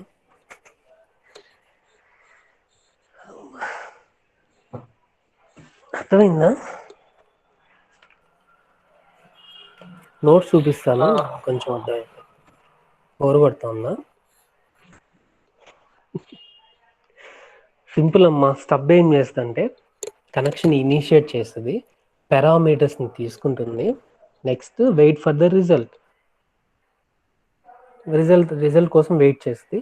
నెక్స్ట్ రిజల్ట్ వచ్చిన తర్వాత ఆ వాల్యూని రిటర్న్ చేసి క్లయింట్కి ఇచ్చేస్తుంది. స్టబ్ అయిపోయింది. మెషిన్ బి అంటే సర్వర్ ఏం చేస్తుంది? పారామీటర్స్ని క్లయింట్ నుంచి తీసుకుంటుంది. Next it search for the method. Addition అయితే అడిషన్ మెథడ్, సపరేషన్ అయితే సపరేషన్ మెథడ్, లేదా మల్టిప్లికేషన్ అయితే మల్టిప్లికేషన్ మెథడ్ని సెర్చ్ చేసుకొని ఆ కంప్యూటేషన్ని ఆ పారామీటర్స్కి అప్లై చేసి ఆ రిజల్ట్ తీసుకొని వెళ్ళి మళ్ళీ స్కెలిటన్ తీసుకొని స్టబ్కి ఇచ్చేస్తుంది. This is the overall about stub and skeleton. Very very important. Stub ఏం చేస్తుంది, స్కెలిటన్ ఏం చేస్తుంది, చాలా ఇంపార్టెంట్. అయిపోయింది కదా. నెక్స్ట్ ఈ ప్రాసెస్, ఈ రిమోట్ మెథడ్ ఇన్వొకేషన్ ప్రాసెస్ చేయడానికి టోటల్గా మనకి 6 స్టెప్స్ ఉన్నాయి. వెరీ వెరీ ఇంపార్టెంట్ ఈ 6 స్టెప్స్. ఆ 6 స్టెప్స్ చెప్తాను, క్లోజ్ చేస్తాను. ఫస్ట్ స్టెప్లో ఏం చేస్తామంటే create or define the remote interface. Create or define the remote interface. Create or define the remote interface. Remote ఇంటర్ఫేస్కి ఒక ప్రోగ్రామింగ్ రాసి దాన్ని రన్ చేస్తాం. Next implement the remote interface. First step very very important. Create or define the remote interface. Remote ఇంటర్ఫేస్ని ఒక programming రాసుకొని దాన్ని develop చేస్తాం. నెక్స్ట్ ఇంప్లిమెంట్, ఆ రిమోట్ ఇంటర్ఫేస్ని ఇంప్లిమెంట్ చేస్తాము. నెక్స్ట్ థర్డ్ స్టెప్ ఈ రిమోట్ ఇంటర్ఫేస్ ఒక ప్రోగ్రామ్ని కంపైల్ చేస్తాము. కంపైల్ చేసిన తర్వాత స్టబ్ని, స్కెలిటన్ని రెండింటిని క్రియేట్ చేస్తాం. Third step. ఈ 3 స్టెప్స్ అర్థమైంది కదా. ఫస్ట్ స్టెప్లో we will in remote method invocation we have 6 steps to run this technique. ఈ టెక్నిక్ రన్ చేయడానికి మనకి టోటల్గా 6 స్టెప్స్ ఉన్నాయి. ఫస్ట్ స్టెప్ ఏంటంటే create or define the remote interface. Second step implement the remote interface. Third step compile the remote interface and create stub and skeleton. స్టబ్ని, స్కెలిటన్ని create చేసేసాము. Next ఇక్కడ ఒక కాన్సెప్ట్ వస్తుంది, ఏమంటే RMI రిజిస్ట్రీ అంటాం. Run the fourth step very very important. Run the RMI registry. RMI registry అంటే మీకు నెక్స్ట్ చెప్తాను. ఫిఫ్త్ వచ్చి క్లయింట్ని స్టార్ట్ చేస్తామా, సర్వర్ని స్టార్ట్ చేస్తామా? ఫాస్ట్గా క్లయింట్ని స్టార్ట్ చేస్తామా? క్లయింట్ స్టార్ట్ చేస్తావా? సర్వర్ లేకుండా క్లయింట్ ఎత్తేసుకుంటాడా? కింద ల్యాబ్ ఉంది, CC1 ల్యాబ్లో అన్ని సిస్టమ్ ఆన్ చేయక ముందు మనం ఏం సిస్టమ్ ఆన్ చేస్తాం? సర్వర్ ఆన్ చేస్తాం. పైన ఎగ్జామ్ TCS అయాన్ జోన్ ఉంది. ఎగ్జామ్ స్టార్ట్ చేయాలంటే ముందు క్లయింట్స్ అన్ని స్టార్ట్ చేసి సర్వర్ స్టార్ట్ చేస్తారా? సర్వర్ కదా. ఓకేనా? ఫస్ట్ ఇప్పుడు కూడా సర్వర్ స్టార్ట్ చేసుకోవాలి. 5th పాయింట్ ఏంటంటే స్టార్ట్ సర్వర్, స్టార్ట్ క్లయింట్, అంతే. 6 స్టెప్స్. అర్థమైంది? ఈ RMA రిజిస్టర్ అంటే నేను చెప్తా. ఇక్కడ దాకా అర్థమైందా? ఏమైనా డౌట్స్ ఉంటే చెప్పండి. RMA రిజిస్టర్ నేను చెప్తా ఇప్పుడు. ఓకేనా? వాట్ ఆర్ ద 2 టెక్నిక్స్ లేదా what are the techniques for distributed programming Java అనగానే ఫస్ట్ మనం ఏం రాయాలంటే there are 2 techniques available to develop a distributed system. First technique RMI, second technique చెప్పండి. కార్బా. అంతే, కోబ్రా కాదు, కోర్బా. ఓకే, అప్పుడు 2 రాసుకున్న తర్వాత let us discuss in detail about this 2 techniques అని చెప్పి ఫస్ట్ది సైడ్ హెడ్డింగ్ RMI అని రాస్తాం. RMI గురించి మనం మ్యాటర్ రాయాలి కాబట్టి first point RMI stands for remote method invocation. Next point exam ఎలా రాయాలో మీకు ఇంతకుముందు చెప్పలేదు కదా, నేను అది కూడా చెప్తాను. నెక్స్ట్ పాయింట్ ఏం రాస్తామంటే it is an application programming interface used to build or to develop a distributed system. ఓకేనా? అది రాసేసిన తర్వాత నెక్స్ట్ దాని గురించి as the name implies it is used to invoke the methods that is available remotely బ్రాకెట్లో server. అంతే, అయిపోయింది. సర్వర్లో ఉన్న మెథడ్స్ని మనం తీసుకొని మన క్లయింట్కి ఇస్తాం, అంతే, సింపుల్ థింగ్.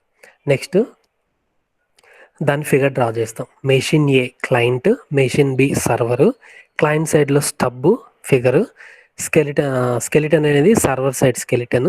ఈ 2 కమ్యూనికేట్ అవ్వడానికి through the network or internet ద్వారా కమ్యూనికేట్ అవుతుంది. దానికి ఫిగర్ డ్రా చేసుకుంటాము. అర్థమవుతుంది కదా? ఫిగర్ డ్రా చేసిన తర్వాత స్టబ్ ఆబ్జెక్ట్ ఏం చేస్తుంది? All outgoing request are routed. Outgoing client side నుంచి వచ్చే రిక్వెస్ట్ అన్ని అవుట్ గోయింగ్ అంటాం. అవుట్ గోయింగ్ రిక్వెస్ట్ అన్నిటిని స్టబ్ హ్యాండిల్ చేస్తుంది. Next stub is a gateway for client side, skeleton is a gateway for server side. అయిపోయింది. Next stub task ఏంది? ఏం చేస్తుంది స్టబ్? అసలు కనెక్షన్ని ఇనిషియేట్ చేస్తుంది, అంటే స్టార్ట్ చేస్తుంది కనెక్షన్. ఫస్ట్ మొదలు పెట్టాల్సింది స్టబ్ అనమాట. అర్థమైందా? సర్వరు ఓపెన్ చేసుకుంటాం, కామ్గా ఉంటుంది. ఏదైనా రిక్వెస్ట్ వస్తేనే అది క్లయింట్ ఫస్ట్ కనెక్షన్ని స్టార్ట్ చేస్తుంది. ఇనిషియేట్ ద కనెక్షన్, స్టబ్ అనేది initiate the connection. Next right the పారామీటర్స్ని తీసుకుంటుంది. ఏం చేయాలి? A = 2, B = 2, ఈ రెండింటిని యాడ్ చేయండి అనే పారామీటర్స్ని తీసుకుంటుంది. తీసుకొని స్టబ్ ఇంటర్నెట్ ద్వారా స్కెలిటన్కి ఇస్తుంది. స్కెలిటన్ ఏం చేస్తుంది? స్కెలిటన్ టాస్క్లు ఏముంది? Skeleton all read the parameters. Skeleton పారామీటర్స్ని రీడ్ చేస్తుంది. నెక్స్ట్ మెథడ్ని, మన రిక్వైర్డ్ మెథడ్ని, అడిషన్ అయితే అడిషన్, సబ్ట్రాక్షన్ ఆ మెథడ్ని తీసుకొని కంప్యూటేషన్ చేసి ఆ రిజల్ట్ని మళ్ళీ రిటర్న్ బ్యాక్ టు ద స్టబ్కి ఇచ్చేస్తుంది. ఇది task performed by the stub object as well as skeleton object. అయిపోయింది. Next 6 steps.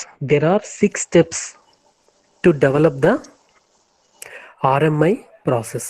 RMI ప్రాసెస్ని మనం చేయడానికి టోటల్గా 6 స్టెప్స్ ఉంటాయి. ఫస్ట్ స్టెప్ ఏంటంటే రిమోట్ ఇంటర్ఫేస్ని మనం క్రియేట్ చేయొచ్చు లేదా డెవలప్ చేయాలి, అంటే ప్రోగ్రామ్ రాయాలన్నమాట. సెకండ్ స్టెప్లో దాన్ని ఇంప్లిమెంట్ చేస్తాం, రిమోట్ ఇంటర్ఫేస్ని ఇంప్లిమెంట్ చేస్తాము. థర్డ్ స్టెప్లో ఆ రిమోట్ ఇంటర్ఫేస్ని కంపైల్ చేస్తాము, స్టబ్ని స్కెలిటన్కి క్రియేట్ చేస్తాము. ఫోర్త్ స్టెప్లో RMI register, very very important ఇది, అది చెప్తాను. RMI రిజిస్టర్ని స్టార్ట్ చేస్తాము. నెక్స్ట్ 5th స్టెప్లో సర్వర్ని క్రియేట్ చేసి స్టార్ట్ చేస్తాము, క్లయింట్ని క్రియేట్ చేసి స్టార్ట్ చేస్తాం. అంతే, అయిపోయింది. ఓకే, ఇప్పుడు RMI రిజిస్టర్ అంటే అని చెప్తాము. క్లయింట్ ఉన్నాడు, ఇంత ఫిగర్ డ్రా చేస్తాం కదా, క్లయింట్ సర్వర్ కనిపిస్తుంది కదా స్క్రీన్.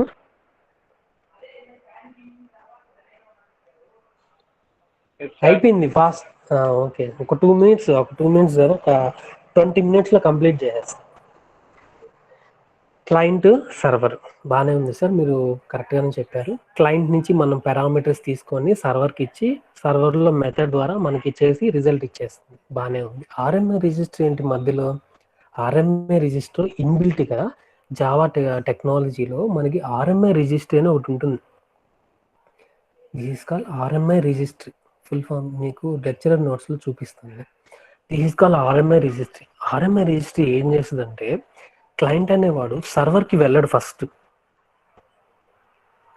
సర్వర్కి వెళ్ళకుండా client will send a request to the RMI registry. RMI రిజిస్ట్రీలు ఏముంటాయంటే,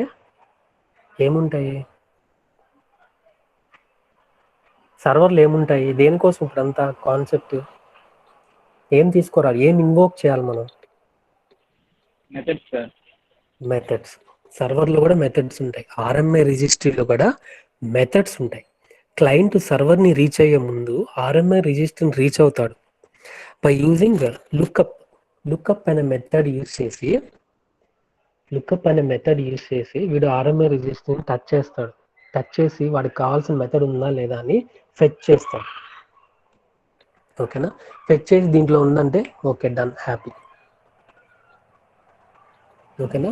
ఆర్ఎంఐ రిజిస్టర్లో లేదు, అప్పుడు వీడు ఏం చేస్తాడంటే సర్వర్కి రిక్వెస్ట్ పంపిస్తాడు.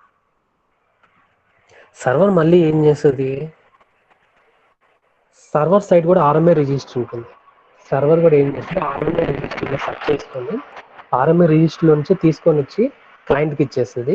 ఆర్ఎంఐ రిజిస్టర్ లేకపోతే తన ఓన్గా సర్వర్లో ఇన్బిల్ట్గా మెథడ్స్ ఉంటాయి, ఆ మెథడ్ని ఇచ్చేస్తుంది. ఓకేనా? ఈ సర్వర్ నుంచి ఆర్ఎంఐ రిజిస్టర్కి ఏమేమి మెథడ్స్ యూజ్ చేస్తామంటే, బైండ్ అనే మెథడ్, బైండ్ అనే మెథడ్, రీబైండ్ అనే మెథడ్. ఈ మెథడ్ యూజ్ చేసి సర్వర్ సైడ్ ఆర్ఎంఐ రిజిస్టర్ నుంచి మెథడ్స్ని ఫెచ్ చేసుకుంటుంది. క్లయింట్ సైడ్ నుంచి ఆర్ఎంఐ రిజిస్టర్ నుంచి మెథడ్స్ తీసుకోవాలంటే లుక్అప్ అనే మెథడ్ యూజ్ చేస్తాం. ఇక్కడ దాకా అర్థమైపోయింది కదా? అంతే. ఆర్ఎంఐ రిజిస్ట్రీ సైడ్ హెడ్డింగ్ ఇక్కడ స్టబ్ స్కెలిటన్ తర్వాత మనం సైడ్ హెడ్డింగ్ ఎక్కడైనా మీకు ఇంట్రెస్ట్ ఉన్నట్లయితే ఆర్ఎంఐ రిజిస్టర్ అని సైడ్ హెడ్డింగ్ పెట్టుకొని RMI registry is a name space which contains methods అంటాం. అంతే. RMI registry is a name space which contains different methods or server side methods. అంటే క్లయింట్ సర్వర్ని reach అయ్యే ముందు ఆర్ఎంఐ రిజిస్ట్రీని రీచ్ అయ్యి దాంట్లో మెథడ్స్ ఉంటే తీసుకుంటుంది. ఒకవేళ ఆర్ఎంఐ రిజిస్ట్రీలో మెథడ్స్ లేకపోతే ఆటోమేటిక్గా సర్వరు ఆర్ఎంఐ రిజిస్టర్ నుంచి సెర్చ్ చేస్తుంది, లేదా సర్వర్ అనేది ఆటోమేటిక్గా మెథడ్ని తీసుకుంటుంది. జస్ట్ సింపుల్ థింగ్ ఏంటంటే RMI register is name space. అంతే. నేమ్ స్పేస్ అంటే ఏంటంటే ఒక పాత్ అనమాట. నేమ్ స్పేస్ అంటే ఒక పాత్ అనుకోండి. ఇప్పుడు C:\Java: ఆ లింక్ ఉంది కదా, ఆ లింక్నే నేమ్ స్పేస్ అంటాం. ఆర్ఎంఐ రిజిస్టర్లో అదే ఉంటుంది. అంతే. అర్థమైంది కదా? మీకు టైం ఉన్నప్పుడు ఒక ప్రాక్టికల్ ఉంది దీనికి, అంటే ప్రోగ్రామింగ్. మామూలుగా అయితే మీకు బిగ్ డేటాలో ప్రోగ్రామింగ్ ఎక్కడ అడగరు. మీకు ఇంట్రెస్ట్ ఉన్నట్లయితే ఒకరోజు నేను ప్రోగ్రామింగ్ చెప్తా. అంటే ఇప్పుడు ఆర్ఎంఐ కాన్సెప్ట్ చెప్పాను కదా, ఓకే సార్ బాగానే మీరు థియరిటికల్గా చెప్పారు, అది ప్రాక్టికల్గా ఎలా చేయాలని అనే థాట్ ఉంటుంది అనమాట. 6 స్టెప్స్ ఉన్నాయి కదా, ఆ 6 స్టెప్స్ ఫాలో అయ్యి ఒక ప్రోగ్రామ్ రాసుకుంటాం. ఫస్ట్ స్టెప్ ఏంది, క్రియేట్ ద రిమోట్ ఇంటర్ఫేస్. ఒక ప్రోగ్రామింగ్ రాస్తాం, Java program. Next second step, implement the remote interface. జావాలో ఇంప్లిమెంట్ అనే మెథడ్ యూస్ చేసి చేస్తాం కదా, ఆ మెథడ్ యూస్ చేసి ఇంకో ప్రోగ్రామ్ రాస్తాం. థర్డ్ స్టెప్లో ఈ 2 ప్రోగ్రామ్స్ని కంపైల్ చేస్తాం. కంపైల్ చేసిన తర్వాత ఫోర్త్ స్టెప్, ఆర్ఎంఐ రిజిస్ట్రీని స్టార్ట్ చేస్తాం. నెక్స్ట్ క్లయింట్కి ఒక ప్రోగ్రామ్ రాస్తాం, సర్వర్కి ఒక ప్రోగ్రామ్ రాస్తాం. రాసిన తర్వాత ఇప్పుడు కాన్సెప్ట్ ఏం కాన్సెప్ట్, ఏమి ఇవ్వాలి క్లయింట్ సైడ్ నుంచి, ఏమి ఇవ్వాలి, ఏం పారామీటర్స్ ఇచ్చాను. ఫస్ట్ నేను ఎగ్జాంపుల్లో క్లయింట్ సైడ్ నుంచి ఏ పారామీటర్స్ ఇచ్చాను.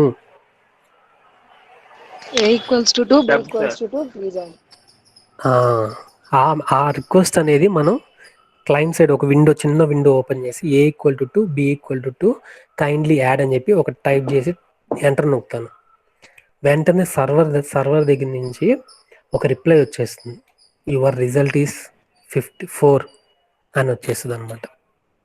అది ప్రాక్టికల్గా చూపిస్తా, ఇప్పుడు కాదు, మళ్ళీ మీరు చేయండి. నేను ప్రోగ్రామింగ్ పంపిస్తాను, ఆ 6 స్టెప్స్ యూస్ చేసి మీరు ఆ ప్రోగ్రామ్ని ఎగ్జిక్యూట్ చేయండి. 6 స్టెప్స్ ఏం లేదు, ఒక 2 విండోస్ ఓపెన్ చేసుకోండి. కమాండ్ ప్రాంప్ట్ ఉంది కదా, కమాండ్ ప్రాంప్ట్లో 2 విండోస్ ఓపెన్ చేయండి. ఫస్ట్ది వచ్చేయండి, ఫస్ట్ది ఏం స్టార్ట్ చేయాలి, సర్వరా క్లయింటా? సర్వర్. ఫస్ట్ విండో ఒక కమాండ్ ప్రాంప్ట్ ఓపెన్ చేసి అది సర్వర్ అనుకోండి, ఓకేనా? అక్కడ సర్వర్ ప్రోగ్రామ్ని రాసి కంపైల్ చేయండి. నెక్స్ట్ ఇంకో కమాండ్ ప్రాంప్ట్ ఓపెన్ చేసి క్లయింట్ ప్రోగ్రామ్ని రాసి కంపైల్ చేయండి. అయిపోయింది. నెక్స్ట్ ఏం చేయాలి, ఇప్పుడు RMI రిజిస్ట్రీ స్టార్ట్ చేయడానికి ఒక కమాండ్ ఉంది, స్టార్ట్ RMI రిజిస్ట్రీ అదేదో ఉంది చెప్తా. ఆ రిజిస్ట్రీని స్టార్ట్ చేయండి. స్టార్ట్ చేసిన తర్వాత మనం పారామీటర్స్ ఇస్తాం, A = 2 B = 2 అని సెకండ్ విండోలో, క్లయింట్ విండోలో A = 2 B = 2 అని ఇవ్వగానే ఆటోమేటిక్గా బ్యాక్ ఎండ్లో అది సర్వర్ని కాంటాక్ట్ చేసి మనకి రిజల్ట్ ఇచ్చేస్తుంది. అది ప్రూఫ్ చూపిస్తాను మళ్ళీ. ఇక్కడ దాకా అర్థమైంది కదా మీకు? ఇది ఇక్కడ ఏంటంటే ఈ RMI మెయిన్గా దేనికి యూజ్ అవుతుందంటే ఓన్లీ జావా లాంగ్వేజ్ మాత్రమే, ఓకేనా? It is used only for Java language. అర్థమైపోయింది కదా? ఇంతే, RMI అంటే ఇంతే, ఇంకేం లేదు. నెక్స్ట్ ఇప్పుడు కోర్బా దేని పెద్ద సింపుల్, ఆ కాన్సెప్ట్ అర్థమైంది కదా మీకు? స్టబ్ స్కెలిటన్ అది అర్థమైతే ఇది ఆటోమేటిక్గా మీరు రాసేయచ్చు. కోర్బా ఫుల్ ఫామ్ ఏంటంటే common object request broker architecture. Common object request broker architecture అంతే. ఇది ఎవరు డెవలప్ చేశారంటే OMG ఏమేరా ఇండియా కాదు, వాళ్ళుగా డెవలప్ చేసింది. ఆబ్జెక్ట్ మేనేజ్మెంట్ గ్రూప్ వీళ్ళు డెవలప్ చేశారు. స్క్రీన్ రాలేదా? ఎట్లా రిప్లై ఇస్తా ఉంది? బాగానే ఉన్నారు 97 దాకా, ఈ టైం దాకా. గ్రేట్రా మీరు.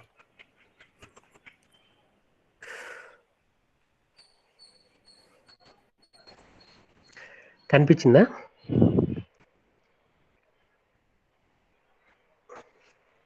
కనిపిస్తుందా? OMG అంటే ఓమేరా ఇండియా కాదు, ఆబ్జెక్ట్ మేనేజ్మెంట్ గ్రూప్. వీళ్ళు డెవలప్ చేశారు దేన్ని, కోర్బా అనేదాన్ని. ఏ ఇయర్లో అంటే 1991. అప్పుడు పుట్టలేదు అనుకుంటాం మీరు. ఆ టైంలో దీన్ని డెవలప్ చేశారు. ఓకే సార్, RMI అంటే ఏం చెప్పారు, కోర్బా అంటే ఏంది? Same process. ఏంది? మెథడ్ని సర్వర్ సైడ్ నుంచి తీసుకోవడం. కానీ ఇక్కడ ఏమవుద్దంటే స్టబ్ స్కెలిటన్ అని చెప్పాను కదా, ఆ స్టబ్ స్కెలిటన్ కాన్సెప్ట్లో ఐడియల్ స్టబ్ ఐడియల్ స్కెలిటన్ ఉంటుంది, అంతే, ఇంకేం లేదు.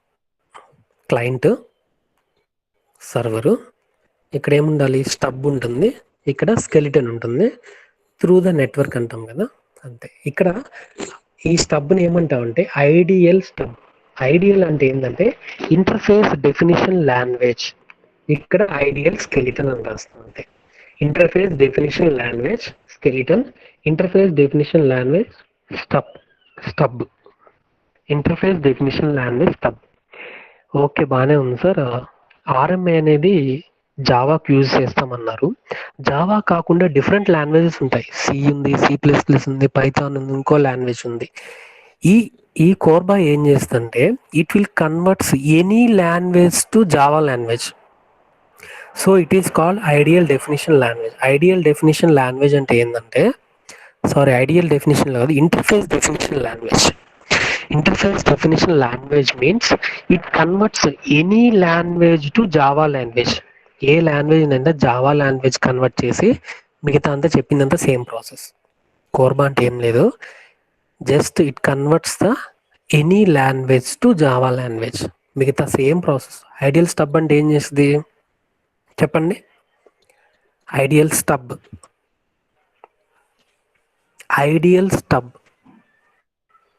is a client-side gateway.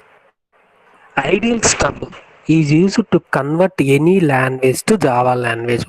ఒక పాయింట్ యాడ్ చేస్తాం, అక్కడ అది యాడ్ చేయము, ఇక్కడ యాడ్ చేస్తాం.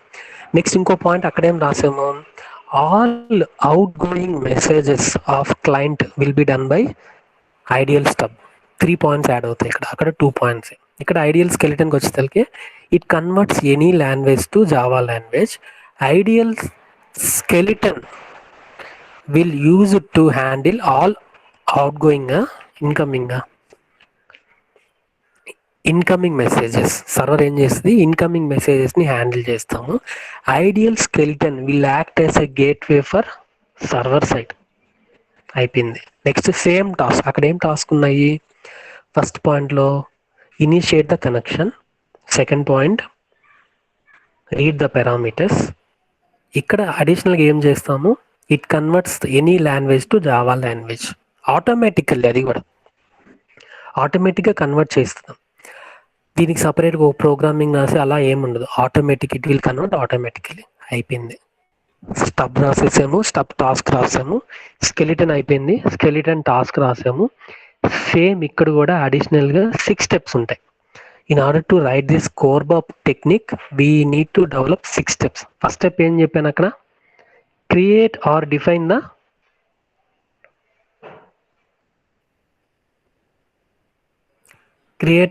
ద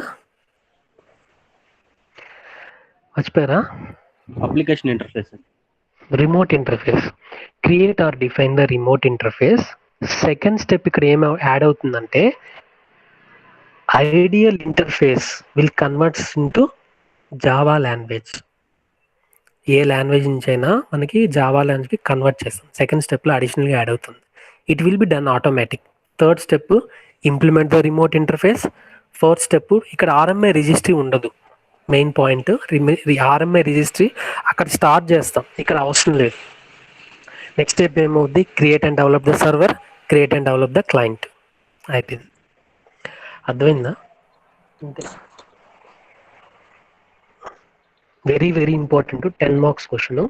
మీకు ఇంకా marks score చేయాలనుకున్నట్లయితే difference between CORBA and RMI ఏం చేస్తాం, అంతా అయిపోయింది. కోర్బా ఆర్ఎంఐ రాసాము, కోర్బా రాసాము. నెక్స్ట్ అడిషనల్ మార్క్స్ కావాలంటే ఆర్ఎంఐ కోర్బా సైడ్ హెడింగ్ కనిపిస్తుంది స్క్రీన్, ఇలా సైడ్ హెడింగ్ ఇలా డిఫరెన్స్ అనగానే ఇలా మార్క్స్ చేసుకొని బాక్స్ వేసుకొని రాస్తాం కదా. చెప్పండి, ఆర్ఎంఐ చెప్పండి. First point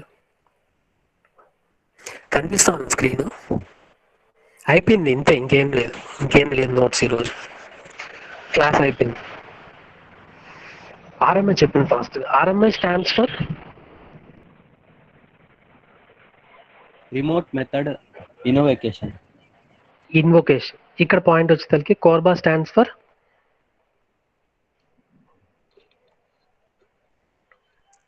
common object request broker architecture. 1 point అయిపోయింది. Second point, it is design for single language. ఏ లాంగ్వేజ్ అది ఆర్ఎంఐలో? It is design only for 1 language. ఏ లాంగ్వేజ్ అమ్మా? జావా. అంతే. నెక్స్ట్ ఇక్కడ point, it is design for multiple languages. ఏ languages? C కానీ, C++ కానీ, ఎక్సెట్రా. అయిపోయింది. సెకండ్ పాయింట్ అయిపోయిందా? Next, RMI is used, it is simple to use. RMI is simple to use. ఎందుకంటే ఒకే లాంగ్వేజ్ కదా, దాన్ని మళ్ళీ కన్వర్ట్ చేయడం, దాన్ని మళ్ళీ సపరేట్ ప్రోగ్రామింగ్ నేర్చుకోవడం అవసరం లేదు. ఓన్లీ జావా తెలుసుంటే చాలు. Simple to use. CORBA is more complicated. అయిపోయింది. Next, RMI is language dependent. ఆర్ఎంఐలో ఏ లాంగ్వేజ్ యూజ్ చేస్తాం? జావా కాబట్టి it is a language dependent. కోర్బాకి వచ్చేసరికి కోర్బా ఈజ్ లాంగ్వేజ్ ఇండిపెండెంట్. అయిపోయింది, అంతే అయిపోయింది. ఓకేనా?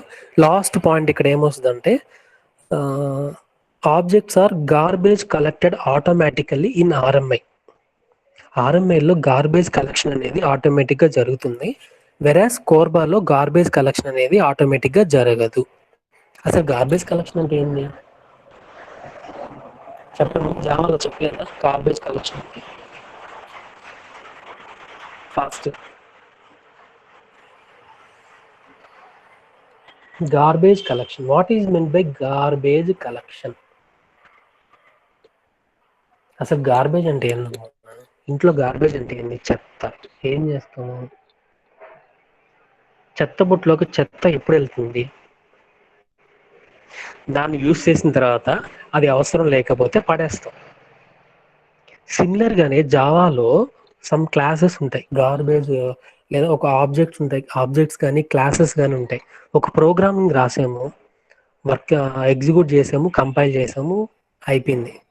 నెక్స్ట్ ఇంకో ప్రోగ్రామ్ రాసాం, ఎగ్జిక్యూట్ చేసాం, రన్ చేసాం, అయిపోయింది. నెక్స్ట్ ఇంకో ప్రోగ్రామ్ రాసాం. అట్లా రాసుకుంటూ వెళ్తే ఎన్ని ప్రోగ్రామ్స్ వస్తాయి? దానికి మెమొరీ ఎంత అవుతుంది? పాత వాటిని డిలీట్ చేయాలి కదా, దాన్నే గార్బేజ్ కలెక్షన్ అంటాం. జావాలో ఒక 3-4 ప్రోగ్రామ్స్ లేదా ఒక 15 ప్రోగ్రామ్స్ అట్లా ప్రోగ్రామ్స్ ఎక్కువ అవడం వల్ల ఏదైతే అన్యూసేజ్ ఆర్ యూసేజ్ లేనప్పుడు ఆ మెమొరీ అనేది డిలీట్ చేయాలి ఆటోమేటిక్గా. దాన్నే గార్బేజ్ కలెక్షన్ అంటాం. గార్బేజ్ కలెక్షన్ అంటే ఏంటంటే అన్యూజ్డ్ మెమొరీ లేదా unused classes or objects will be deleted automatically. దాన్నే గార్బేజ్ కలెక్షన్ అంటాం. ఇక్కడ ఆర్ఎంఏలో ఆటోమేటిక్గా జరుగుతుంది, ఇక్కడ ఆటోమేటిక్గా జరగదు దేంట్లో, కోర్బాలో. అది గార్బేజ్ కలెక్షన్ అంటే. నెక్స్ట్ థ్రెడ్స్ అనే కాన్సెప్ట్లో ఒక థ్రెడ్ ఉంది, ఒక థ్రెడ్ నేమ్ ఉంది. ఆ థ్రెడ్ ఆటోమేటిక్గా గార్బేజ్ని రిమూవ్ చేసేస్తుంది అనమాట. ఆ థ్రెడ్ ఏందో రేపు కనుక్కొని నాకు చెప్పండి. What is the thread used for automatic garbage collection? అది నాకు రేపు చెప్పండి, నెక్స్ట్ క్లాస్లో నాకు చెప్పాలి మీరు. ఆ థ్రెడ్ నేమ్ చెప్పండి, ఓకేనా? థ్రెడ్స్లో సింగిల్ థ్రెడ్, మల్టీ థ్రెడ్ ఉంటుంది కదా. ఆ మల్టీ థ్రెడ్డింగ్లో జరిగేటప్పుడు వన్స్ అన్యూజ్డ్ మెమొరీ థ్రెడ్, ఆ థ్రెడ్ ఆ యూసేజ్ లేని యొక్క థ్రెడ్ని రిమూవ్ చేసేయాలి. ఆ ప్రాసెస్ ఒక థ్రెడ్ చేస్తుంది. అది ఏ థ్రెడ్ రేపు కనుక్కొని నాకు చెప్పండి.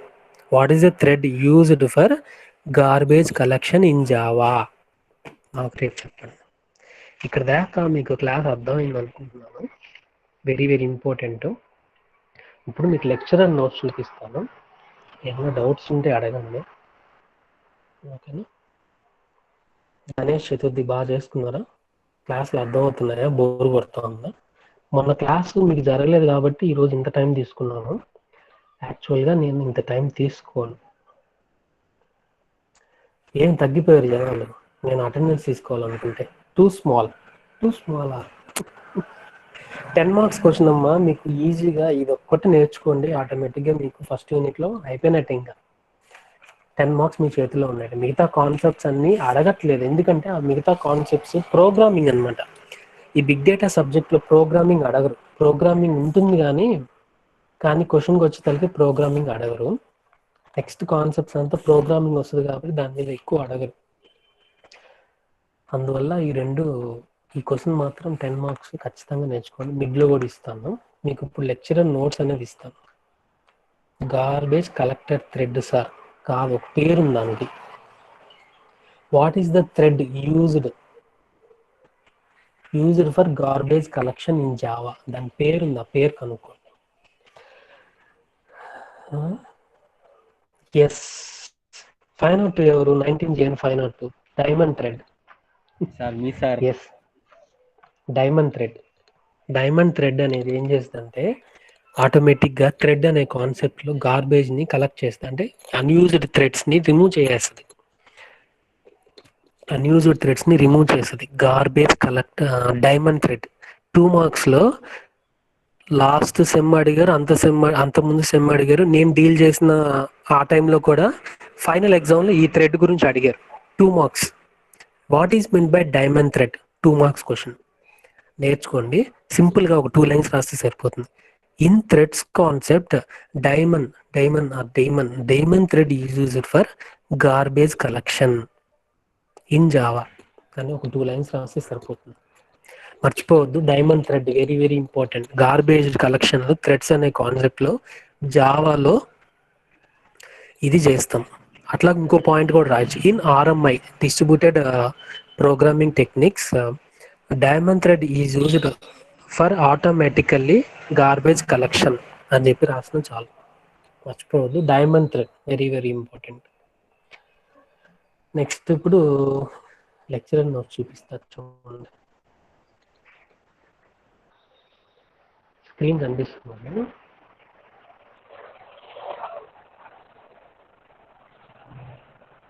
స్క్రీన్ కనిపిస్తుందా? సార్ చెప్పాను కదా, ఫస్ట్ మనం ఒకసారి రివిజన్, ఎక్కువ టైం ఉండదు, రివిజన్ చెప్పాను. డేటా అంటే ఏంటి? Qualities, characters or symbols on which operations are performed by computer which may be store. అదేంటి?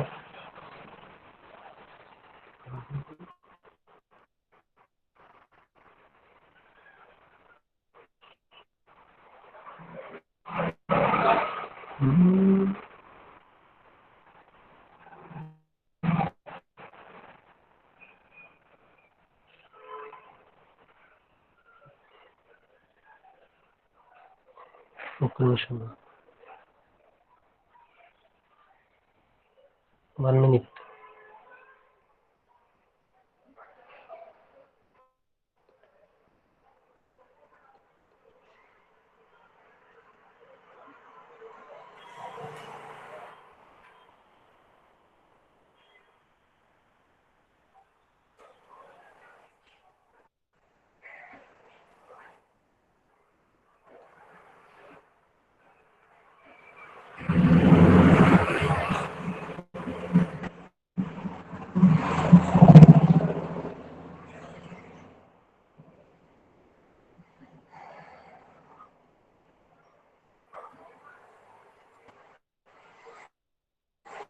ఎగ్జామ్స్కి ప్రిపేర్ అవుతున్నారా? ఆల్రెడీ వచ్చింది కదా మీకు.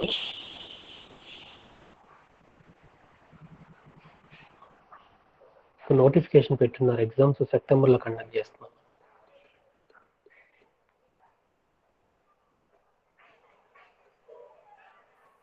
జస్ట్ ఒక 5 minutes, ఎక్కువ డిస్కషన్ ఏమి ఉండదు.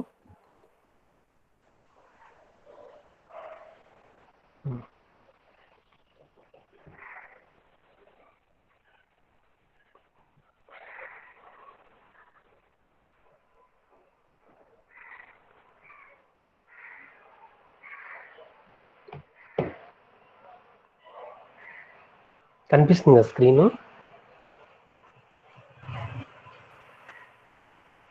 చెప్పండి, ఫాస్ట్గా క్యాల్కులేట్ చేస్తాను. Yes sir.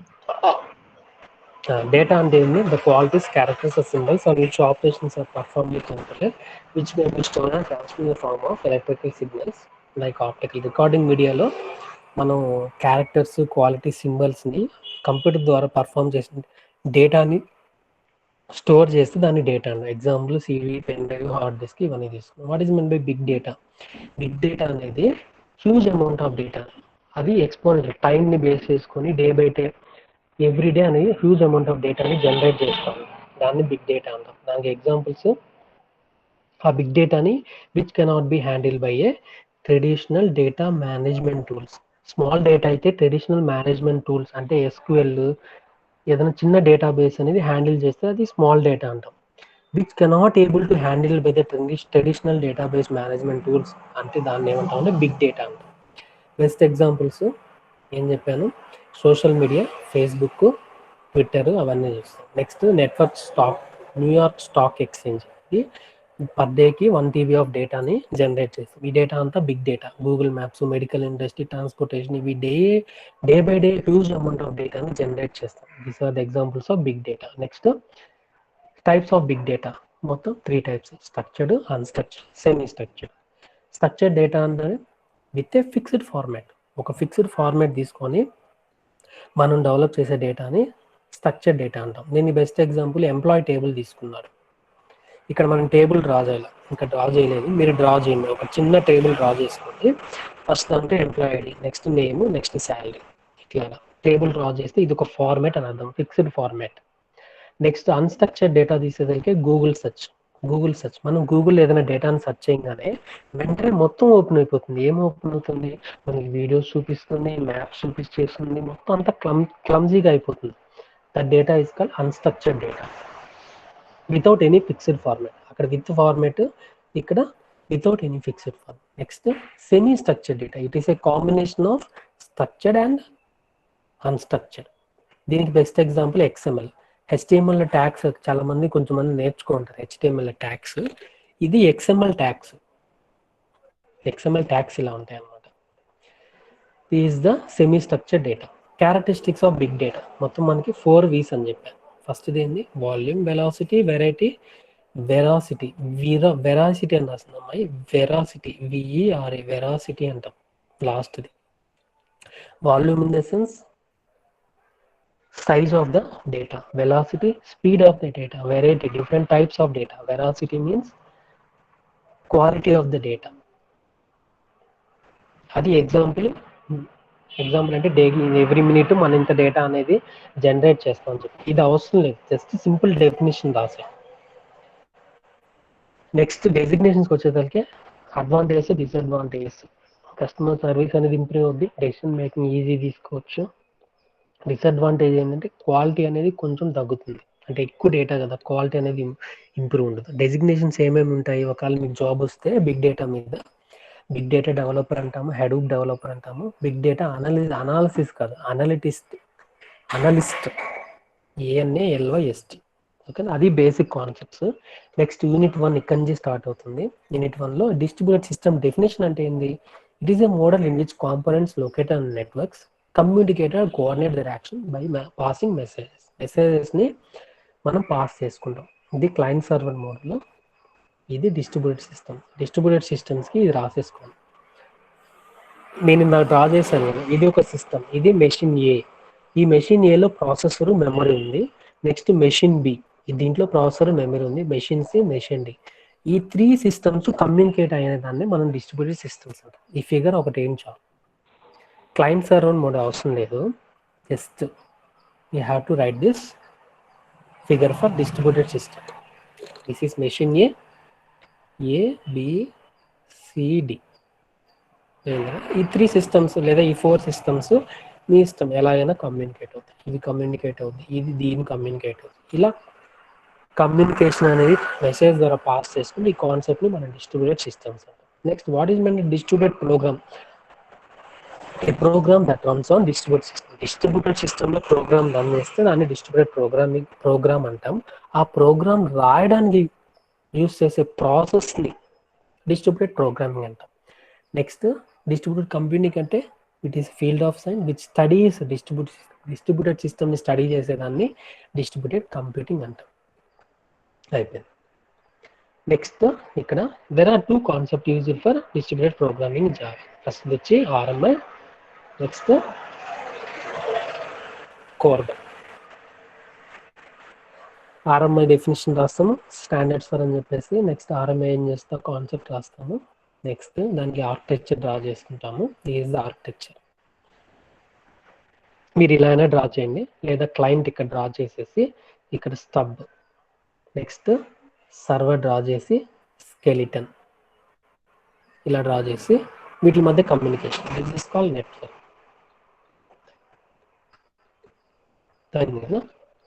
స్టబ్ ఆబ్జెక్ట్ ఏం చేస్తుంది? All outgoing request transmitter. Stub act చేసే గేట్వే ఫర్ క్లయింట్స్. సిమిలర్గా స్కెలిటన్ కూడా ఏం రాస్తాం ఇక్కడ? Skeleton all income request transmitted. Skeleton act చేసే గేట్వే. అయిపోయింది. Next, task performed by the, ఈ టాస్క్ పర్ఫార్మ్ చేస్తే ఏంది? Stub initiate the connection, write and transmit the parameters, wait for the result, return the value and display the results or error. Next, similar గానే skeleton లో కూడా few task ఉన్నాయి. ఏంది? Read the parameters, invoke the method and execute the result. అయిపోయింది. Next, another concept RMA registry. RMA registry is a name space. అంటే server లోకి reach అయ్యే ముందు in order to search the objects or methods, ఆ methods ఎక్కడ search చేస్తే RMA రిజిస్ట్రీలో search చేస్తాం. Okay, RMA registry is a name space which is used to store the methods. Client సర్వర్ని రీచ్ అయ్యే ముందు RMA రిజిస్ట్రీకి ఒక రిక్వెస్ట్ పంపిస్తాడు by using the lookup method. If the method is available, it returns back. If the method is not available, client will send a request to the server. Server will again send a request to the RMA registry by using the bind method. And if the method is available, it will take the request.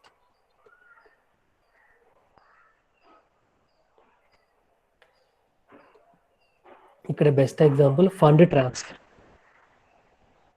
ఇక్కడ నుంచి మీకు నోట్స్లో చూడండి, ఎవరికైనా interest ఉంటే programming type చేయండి. 6 steps అని చెప్పాను కదా. First step define are create the remote interface, దానికి చిన్న ప్రోగ్రామ్ రాయాలి. Next implementation of interface, second step implementation of interface, దానికి ఒక చిన్న ప్రోగ్రాము. నెక్స్ట్ కంపైల్ చేస్తాం ప్రోగ్రామ్ని. కంపైల్ చేసిన తర్వాత సర్వర్కి ఒక చిన్న ప్రోగ్రాము, క్లయింట్కి ఒక program. This is the client program. Next compile the server, start the registry, run the server, compile stub and client programs, last లో run the client. ఇలాగా 2 విండోస్ కమాండ్ ప్రాంప్ట్ లో 2 విండోస్ ఓపెన్ చేసుకుంటాము. This is the server side, the client side. Server side లో server ఇది remote interface, ఇది server programme. ఓకేనా. RMI రిజిస్టర్ని start చేయడానికి command వచ్చి స్టార్ట్ స్పేస్ ఆర్ఎంఐ రిజిస్టర్. ఇక్కడ సర్వర్ని రన్ చేసాం, సర్వర్ బ్యాక్ ఎండ్లో రన్ అయింది. నెక్స్ట్ వెంటనే క్లయింట్ ఏం చేస్తారంటే క్లయింట్లో ఇంటర్ఫేస్ని రన్ చేస్తాము, క్లయింట్ ప్రోగ్రామ్ రన్ చేస్తాము. కంపైల్ చేసాం, ఇక్కడ క్లయింట్ ప్రోగ్రామ్ని కంపైల్ చేసాము, ఇక్కడ క్లయింట్ ప్రోగ్రామ్ని రన్ చేసాం. చేసిన తర్వాత ఇక్కడ క్లయింట్ సైడ్లో ఇలా అడుగుతుంది parameter, enter first parameter, second parameter, 2 enter చేయగానే బ్యాక్ ఎండ్లో అడిషన్ మెథడ్ అనేది, క్లయింట్ సైడ్లో మనం అడిషన్ మెథడ్ రాయము, సర్వర్ సైడ్లో అడిషన్ మెథడ్ రాసుంటాము. ఆ మెథడ్ ద్వారా క్లయింట్ అనేది ఆటోమేటిక్గా రిక్వెస్ట్ అనేది ప్రాసెస్ జరిగి ఆ రిజల్ట్ అనేది మనకి ఇక్కడ డిస్ప్లే అవుతుంది. Next concept Korba, common object remote broker architecture. Same process, ఇక్కడ ఫిగర్స్ ఒకే లైన్లో డ్రా చేస్తున్నారు, మీరు సెకండ్ లైన్లో డ్రా చేసుకోవచ్చు. ఎలా అంటే క్లయింట్ కింద ఐడియల్ స్టబ్, ఇక్కడ ఐడియల్ స్కెలిటన్. అర్థమైనట్టుంది కదా. సేమ్ యాజ్ క్లయింట్ సైడ్లో ఐడియల్ స్టబ్ ఏం చేస్తుంది, client stub and skeleton will act as a gateway for client and server. But main difference ఏంటంటే it will converts any language to Java language. Main difference translate any language to Java language.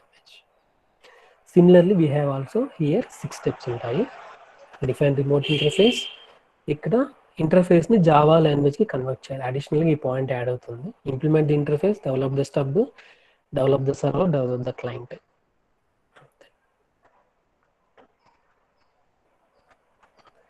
This is another diagram for ideal stub and skeleton. పైన draw చేస్తారు అదే diagram కొంచెం expand చేసి ఇలా draw చేయాల్సి ఉంటుంది. అంతేనమ్మా. What is the difference between RMI and CORBA? అర్థమైంది కదా.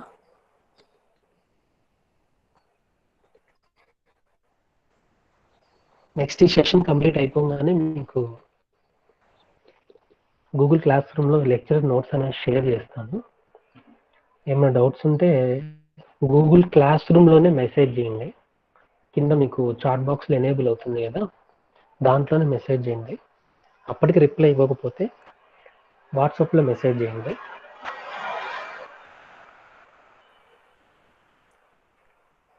నాకు 100 ఉన్నారు, attendance తీసుకోలేదా?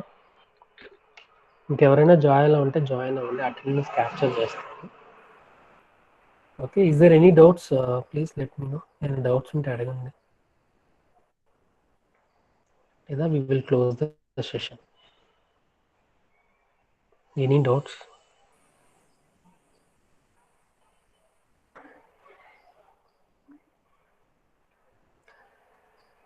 Sir lunch break, lunch ఇప్పుడే ప్రిపేర్ చేయరు కదా ఇంట్లో, 1 o'clock కదా, మీకు లంచ్ బ్రేక్ లేదు. లంచ్ బ్రేక్ 1కి కదా.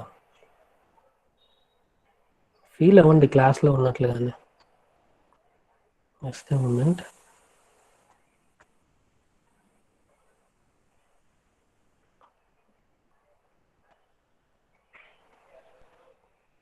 ఓకే, ఇది మీకు లింక్ ఆల్రెడీ ఇంతకుముందు గూగుల్ డ్రైవ్ లింక్ షేర్ చేశాను కదా, ఆ లింక్లోనే recorded videos as well as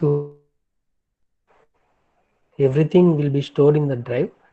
daily మీకు నేను షేర్ చేయను, జస్ట్ ఆ లింక్ ఓపెన్ చేసుకొని మీరు చెక్ చేసుకోండి. డైలీ నేను గ్రూప్లో పోస్ట్ చేయను.